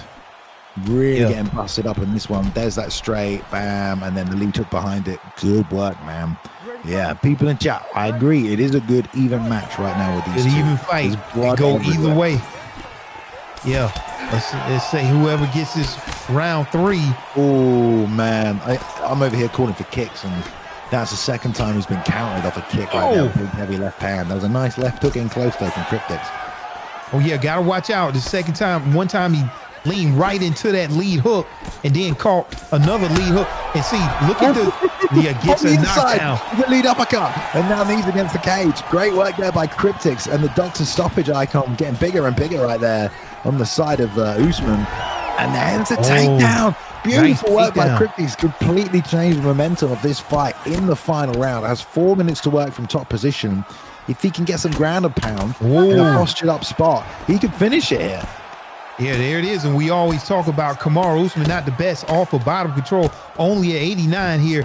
And look, man, Cryptix able to, you know, do a lot of damage here with those elbows from that top position. And still just getting all these transitions denial. And then now he's in the crucifix, landing some huge elbows. And I like taking his time here and getting the transition denial. And it's going to be downhill from here. Going to be able to get easier. Well? And it's going to end up knee on belly. That's it. That's going to be it. Oh, no, the recovery. Nice work, man. Storm barely surviving right there, man. We talked about it. As soon as he took him down, though, he could get this finish, and he has attacked him right now. Cryptic got that one chance. You put Usman on his back. Those stats are low, and he is chopping him up with the elbows, but he's got to find a finish here, Boxer. Yeah, definitely. You definitely want to find a finish here, and you can get it with Shavkat. But man, Balian, I don't know if you're Storm, if you want to, you know, of course you want to get this fight standing, but you know, then you could get stopped by the doctor, you know, because you got the red doctor stoppage. It's nothing. You're in a tough situation right now. I tell you what, I love this from Cryptix, man. This was a fight he was losing. He got one takedown. He is going to town. He is looking for a finish. This is the kind of hustle you want to see when someone gets top position on the ground and pound. Great denial there by Storm, and he gets him back to half guard. But Cryptix is trying to finish this fight, Boxer, and you love to see this from groundwork. Yeah, definitely. You want to land as much damage as possible with the judges, and so. Right now, able to get this knee on belly, landing some huge ground and pound. But most of them got blocked, but we're getting a lot of transition blocks here from Cryptics. Just doing a good job, Bailey, and keeping this fight on the ground. Wow. Great denial. That from Storm, that may have saved him. One shot to the body. It's two. When's the posture up coming? Right there at the end. He's just not got enough time. Look at their faces. The state of both of them, honestly. Absolutely covered in blood. Covered in cuts as well. Great back and forth fight here. I don't know, man. I have tough fight to call, man. Yeah, and the way that the judges call it, when you get somebody like Cryptics, is you know, it's almost like you're in desperation mode to do as much damage as possible because you just never know which way the judge is going to swing. I think Cryptic took that first round right at the end, but you know, like we said, we don't know how they score it. Cryptic got that elbow right into the first round. He might have taken that. I think he took that third round, so he may have done enough here, and he has done enough. There we go. Way to rally in the third round from TK's Cryptics. The King's going to be happy with that one, representing that team. And STK Storm, man, after a great performance and some really good boxing and really good pressure, Cryptic just found a way to win, dude. One rock and that takedown. And that, for as good as Usman is, you know, that hole has been exploited in almost every matchup with Usman tonight. When you put him on his back, there aren't a lot of options there. And the problem is here, man, I know how many of you guys just put coins on Storm, you know, so I'm sorry if you guys just lost some coins right there. Man, yeah. So, I mean, that was a high-level match. And Bailey, like you say, you know, the turning point of that match, whenever you get that rock and then you follow that up with a takedown, and you got Kamaru Usman on his back, you know, yeah, judges saw it Cryptic's way. Good job. There we go. All right, guys. Well, I think it's about time for the co-main event of the evening. Okay, it's going to be at middleweight, and two great competitors here, man. We've got the number 2 Wordlife taking on number 7 Wavvy right here. So a member of Team Dark in Wordlife, we know how good they are, and then BB3 Bang Bang's Bullies sending out Wavvy here tonight. Both guys want to know, of course, are both guys trying to make their way towards a title shot. Yeah, definitely. Wordlife. Yeah, 1-0, defeated Papa Lemur in the last ESFL event, won second round TKO, top 10 most fights in ESFL history. You've seen that, and Wordlife just keeps adding to that. Okay, but he's fighting B3 Wavvy, defeated TK Ungodly ESFL by decision, pressure fighter who can grapple, top 50 ranked, heavy pressure, quick combos, you know, bang bang bullies. What? Yeah, I think I don't know if like obviously we've got the main event coming up after this, but I'm pretty sure the winner of this is probably going to get put in the title shot. I'm not 100%. Maybe I can get some confirmation in the back, but I think that might be the case. Anyway, here they go. They are coming out. Wordlife in the red corner, Wavvy there. He looks like he's in the red corner, but he's actually in the blue corner. It's kind of confusing. Yeah. Yeah, oh, I see, because of the gloves. Okay. The gloves. Look at this pressure, though, immediately from Wavvy, trying to string these combinations together. Wordlife forced off the back foot, trying to snipe things out without a sign. Big keep up the middle, and then nice controlled combination from Wavvy. Didn't run too far out of range. Stayed perfect for that left hook where he wants to be. Banging these hands into Wordlife. Yeah, I mean, anytime you fight facing Alex Fajeda, I mean, he's just throwing 97s at you with the punches and the kicks, and 95 and 96 speed. It's a lot to deal with, especially when you got somebody like Wavvy that can move their hands and knows just when to apply that pressure. See the spinning attacks, just so dangerous. But Wordlife is playing really good right now. A very technical, very cerebral fighter. And look at this, Bailey. Nice. I like how he's changing levels here and utilizing the head movement. But man, this is a very back and forth fight, Bailey. What an amazing a lot of great head movement. Wow. Yeah, with both guys there doing some great work. I love that. Wordlife looking great. And then boom, 2 big left hands get dropped in sequence from Wavvy, who's marching forward behind that left hook. Wordlife's going to need to get back on that roll, slip roll first, definitely. Because if he keeps ducking, Wavvy's the kind of guy to bang the uppercut, and there it is again. And he's just going between left hook and uppercut, left hook and uppercut. Yeah, and so it's either, I zig, you zag. You never know which way it's going to go. It seems like this fight is going to stay on the feet. And then one other thing to look at, both fighters have a lot of damage here sustained in the first round. Both fighters' eye is hurt. So, we're going to look for some round strikes to land right there on that cut. As soon as I said that, Wavvy was able to land that lead hook there. And so Bailey, I mean, man, both fight. You never know. This one doesn't look like it's going to go the distance. They're fighting at a very fast pace here. Ooh, that left hook is landing over and over again. Only so many times that thing can land. Needs the body exchange for a left hook there from Wordlife, who is finding home free shots, and he's the guy under pressure. He's the guy that has to be defensively sound. And he's doing what we call for with Wordlife. He slips to the left and then ducks under. So you can slip the uppercut. If it is a left hook, chances are you mistime it, you're going to slip away from the left hook. But chances are as well, you'll roll underneath it. So nice work from Wordlife. He's going to have to keep committing to that. Wavvy's come off that uppercut now and just charging forward with these hooks. But the head movement from Wordlife is looking real good. Just gets the hands up in time. But no stamina here. Ooh. The end of the round. Yeah, you have to be careful with that low stamina. For Israel Adesanya, you had a slight stamina advantage of a 96 over Alex Pereira with a stamina of 93. But both of these fighters recover pretty well in between rounds. Ooh.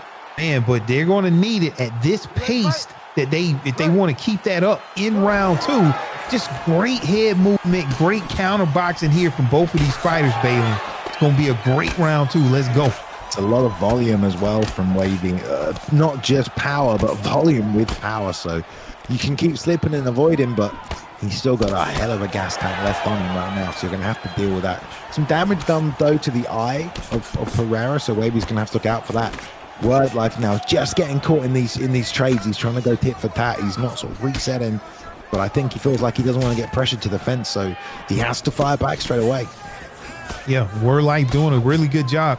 I hadn't seen necessarily, Wordlife just stand up in a ESFL fight totally, but that's what he's doing right now. But has to be very careful because that 97 power, Alex Pereira, it'll wear on you through the fight. And now that Wavvy is putting on that pressure, banged a huge uppercut there, and now we get a different look coming out. But a rock there from Wavvy. And switching levels down low and up high with Alex Pereira. Man, let's see if Wavvy can keep this pressure up. Man, Wordlife hurt with his eye and the cardio with the nose. He has to be real careful from here on out, Bailey. Oof. Steps back, tries to bang the straight, but a lot of blocks still left in Wavvy's arsenal right there. He can just pull those hands up. Well, Wordlife has been blocking and rolling the head, but it's not been enough. Not down, like you said. Wavvy going to get back to the feet, boxer. Yeah, Wavvy back to the feet exactly where he wants it. Back into the center of the octagon. A little push off right here. Not sure what Wavvy is doing, but man, he's feeling comfortable. But Israel Adesanya, you got to be careful because at any moment you make a mistake and one of those kicks land, you could be in a similar situation here. But look at that head health just blinking on Israel Adesanya, and he has to stay close. So that's maybe what Wavvy was doing. He knows Wordlife has to stick to him like glue, or that doctor is coming in the ring. He's just waiting at the gate. And here it is, another knockdown here, and he's going for the finish. Wavvy just mixing it up between straight strikes and round strikes on the ground. Wordlife survives for now. Busted. Yeah, the nose is busted. Obviously, the eye is destroyed there as well from Wordlife. And there's the first. There it is. He backs up. We said he's just waiting. Doctor waiting at the cage. Look at that, dude. That is. Look at his eyeball's gone. Is out. Where's his eyeball gone? Oh yeah, let's keep going. Let this continue. He's fine. Rub some dirt on it and let's go. Or what are you talking about? Yeah, let's go. He's on eye. It's falling out of his face, dude. I don't even know what happened. I mean, that's just left hook every single day. And Wordlife, man, he's gotta find a way to counter that left hook. Oh, straight right. Nice job. And more damage. I mean, there's just no way right here. He's just taking too much. Yes, taking a lot of damage here, but he emptied that gas tank. I mean, still got to be careful. At least he went for it. At least he went for it. A huge highlight knockout there from Wavvy against a strong Wordlife. that was a very entertaining stand-up battle because you got it all, Bailey. You got the head movement, you got the counters. You know, they wasn't point fighting. They was going for it. You got the cuts and the damage, the power and the speed from both of these fighters. Just a very entertaining fight. That's what it's about. If that happened in real life and Israel Adesanya looked like that, and that happened to him because the ref didn't stop that fight and got a duck to head kick and smash with the left hook, he might never fight again. Like that should have been stopped. In this day and age, that ref would just be my God. And, that left hook. But yeah, again, it's so hard to deal with the power of Pereira because he's got the reach, he's got the speed, he's got the power, he's got the cardio. It's just a nightmare. I mean, tough guy to go against. You can try and implement a wrestling game, but if you're going to take Israel Adesanya, then you don't really have that option either. And you can't say Wordlife didn't have his moments because he definitely did, but Wavvy definitely knows how to play Pereira, and it was consistent commitment to that left hook, the lead uppercut, and the problem is, you can pull, right? You can just pull because that gets out of the hook and out of the uppercut. But there's so many 1-2s that come out in a fight as well. You can't just start to rely on your pull counter to hope that you pull the uppercut or the hook when it comes out, because you'll just get tagged with the 2, and that is kind of what started the finishing sequence at the end anyway. Yeah. Anytime with Alex Pereira, I mean, I like to attack that 93 stamina, but if you don't get to it and you're dealing with that power, it's going to be a tough night. So, and that's what we saw play out there. Wavvy just a little bit too much. Great fight, man. That was very entertaining, high level stand up. Well, let's go to the main event of the evening, everybody. We have made it. Welcome. Thank you. I don't think anyone's showing up now. But it is time for a B3 double headliner, guys. Bang Bang Bullies have a lot of people competing this season. Okay, they are flush with contenders. And in the main event tonight, we've got 2 of them. We've got B3's ImTheGOAT taking on B3's LeaxeTheGreat. Or Leax. It's Leax. It's LeaxeTheGreat. Let's get it right. LeaxeTheGreat. Here we go. Number 1 versus number 3 at featherweight. Yeah, so this fight right here is a very high level, right? So you got ImTheGOAT, just learned the game, came in, beat an ESFL legend, but he's fighting LeaxeTheGreat, who is tough ESFL competitor for over 2 years. Good takedown defense, a non-cheeser, most clean play style in the entire game. So let's see what happens, Bailey, in round 1. Great fighters. Let's go. Definitely, man. I mean, we've seen this matchup already tonight. You've got that corner pick, so dangerous, so devastating at 145 right now as well. But if you put him on his back, especially with Volkanovski, it's a completely different fight. So Leax trying to pressure right now, trying to keep that range. Yeah, obviously Goat's gonna have time to takedowns, and he gets it. Yeah, he gets it. So we saw this earlier, this matchup earlier, and this is what we said you want to do with Volkanovski, right? And this is what we're seeing from GOAT, right? And so he understands the pickup, this matchup, and it's not even mess with Conor McGregor, on the feet. Let's keep him on the ground. Let's drain his stamina and let's be safe, because this is a 5-round fight. I'm going to point out that one of our moderators at the ESFL, Danny, has just put all of his points on Leax. So we'll see if that pays off for him. Wow. Because that's a lot. I think it's about 100,000. But he's going in on it. Nice. Okay. I know. Nice form out position right here for GOAT. Yeah. Definitely taking advantage. Yeah, there's a rock as well. See, I kind of wanted to see another matchup, because if you do get Conor McGregor on his back, this is tough. Okay, so see this right here, Bailey and Date, they're faking here the submission. And if you deny that, then you take a hit on your stamina. So you have to be able to know, when that submission attempt is coming out. And Leax did a good job at calling the bluff, right, of GOAT, and saying you're not gonna do a submission. You don't have the stamina advantage. And now he's on top. Some high level stuff for this new submission game, and like to see it. Yeah, I mean, a nice little back and forth right there. League staying calm. Lots of fakes coming out from both guys as well. And the struggle constantly coming through, but GOAT not able to lock up that armbar. He sat for that from full mount. Full mount, he rocked him and went for the armbar. Obviously, that's part of his game, but now he's on his back in full guard. He could have still been in top position, smashing away with ground and pound. A minute left on the clock. Obviously, probably confident in his submission game and gets a sweep anyway.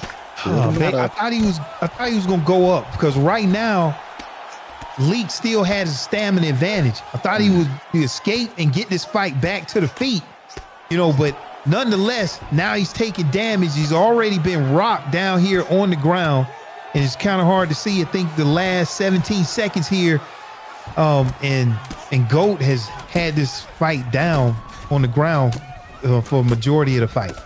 Yeah, I mean, and they're already checking stats before the round is over. I want to see the stats at the end of every round. Yeah, if you look at the actual head health on Leax, he didn't actually take that much damage. He got rocked, but he looks just fine, and I'm sure he'll recover well. Going into this next round, Conor McGregor chin is very high, so I'll be ordered. All right, so I'm thinking, all right, so you Leax, you got to be cognizant that takedown is coming out at any time, and you want to keep this pressure going and keep this fight standing for as long as you can while you have all of this stamina here and the stamina advantage with Conor McGregor here. But look at here, just showing you why he's so high level and getting a huge rock there, and now he's applying the pressure, Bailey, in round 2, getting it done on the feet. Wow. I mean, like Leax was going straight backwards there as well. It didn't look like the offense was going to stop, but some good head movement kind of slowed down the combination. Nice counter elbow. Sharp elbow on the inside. Nice job. Sits to the outside, the overhand, pivots out, but comes back with a big left hand of his own.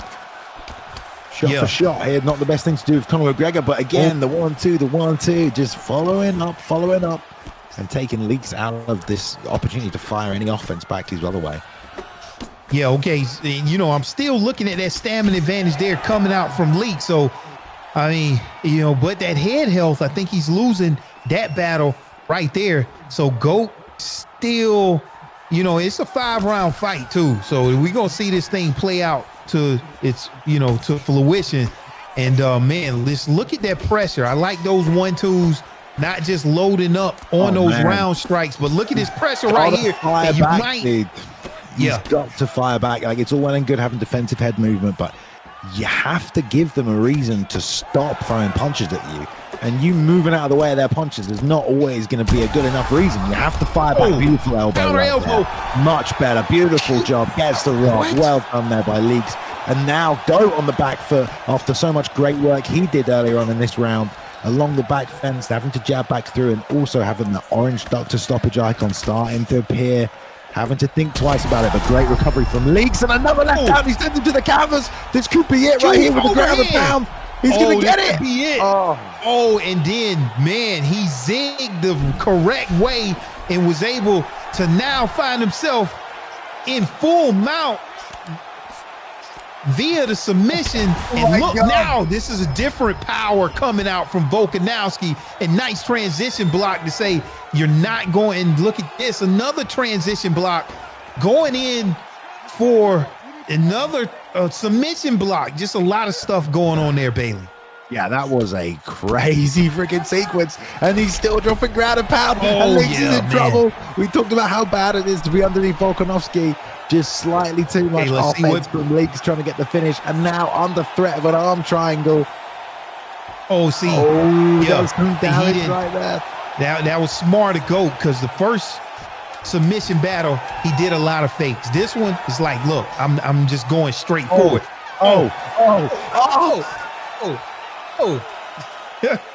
Are you serious? Oh man, 1, 2, 3, 4, 5 in a row. Wow, dude.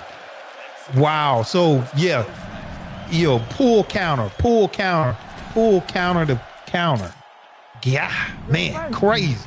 That's crazy, dude. I feel like these two have trained together before. I'm not gonna lie. Like the way that the way GOAT presses forward as Leax is backing off with the head movement, it's like he knows he just needs to keep going forward because Leax is not going to throw back. But as soon as he started to throw back, Leax cracked him. So as long as Leax doesn't keep backing up with that head movement and actually gives him something to worry about, he's still in this fight and can still hurt him on the feet. But I think, you know, top position again for GOAT in this round, Boxer. It could be the end of the fight. Yeah, could be in the fight. Now, this was going 5 rounds. So, you know, it's not like 5 rounds.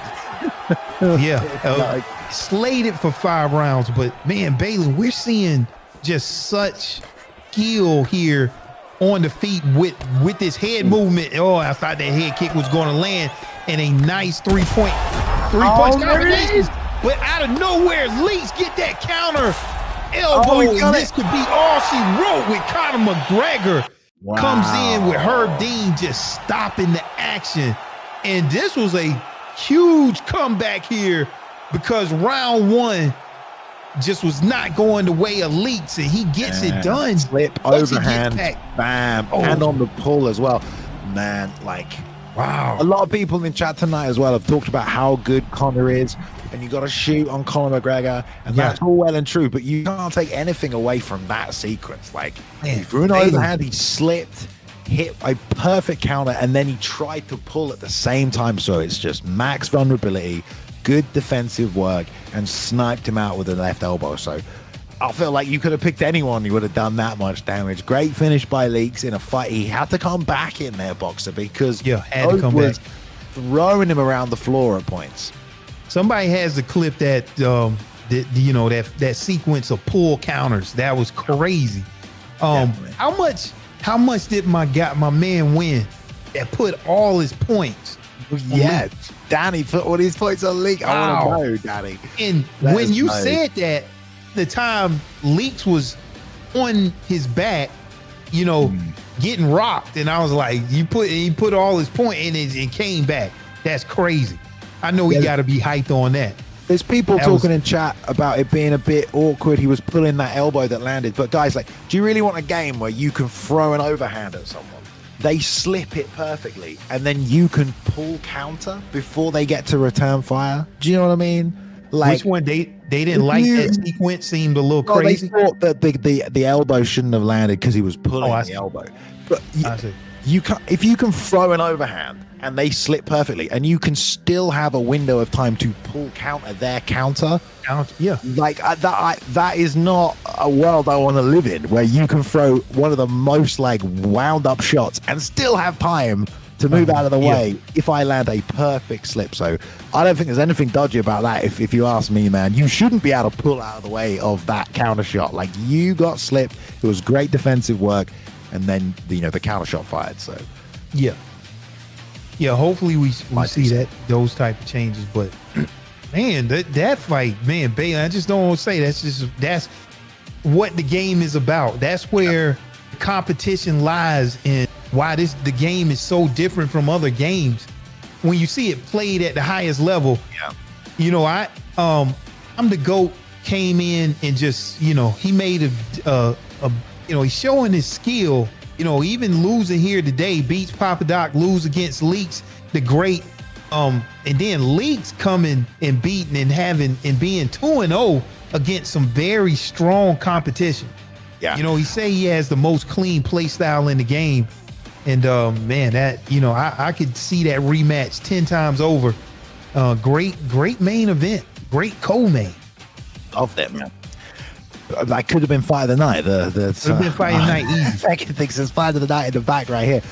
Great performances from everybody tonight. Yeah, across the camps as well. The Kings had some good performances. B3 obviously had some great performances tonight as well. And a cracking card. ESFL 154 is in the books. So next week, we're 155. We're going to be back on the Xbox side of things. So tune in next week, 2 p.m. Central Time, 8 p.m. in the UK, if you want to catch the Xbox card next week. But we'll be back the week after, Boxer, won't we? Yep. With ESFL 156, PlayStation returning. I'm sure we will see Leax come back. I think next week is the final week before title fights, but that might not be 100% correct. And hopefully we'll get Ed Parker back as well, and anyone else who wants to step in on the PlayStation side of things. You can jump in the ESFL Discord if you do want to get involved in the community, if you just want to meet up with some other players, if you want to join a team, if you want to organize some spars, or if you want to compete in the ESFL, jump in the Discord. It's the best place to do it.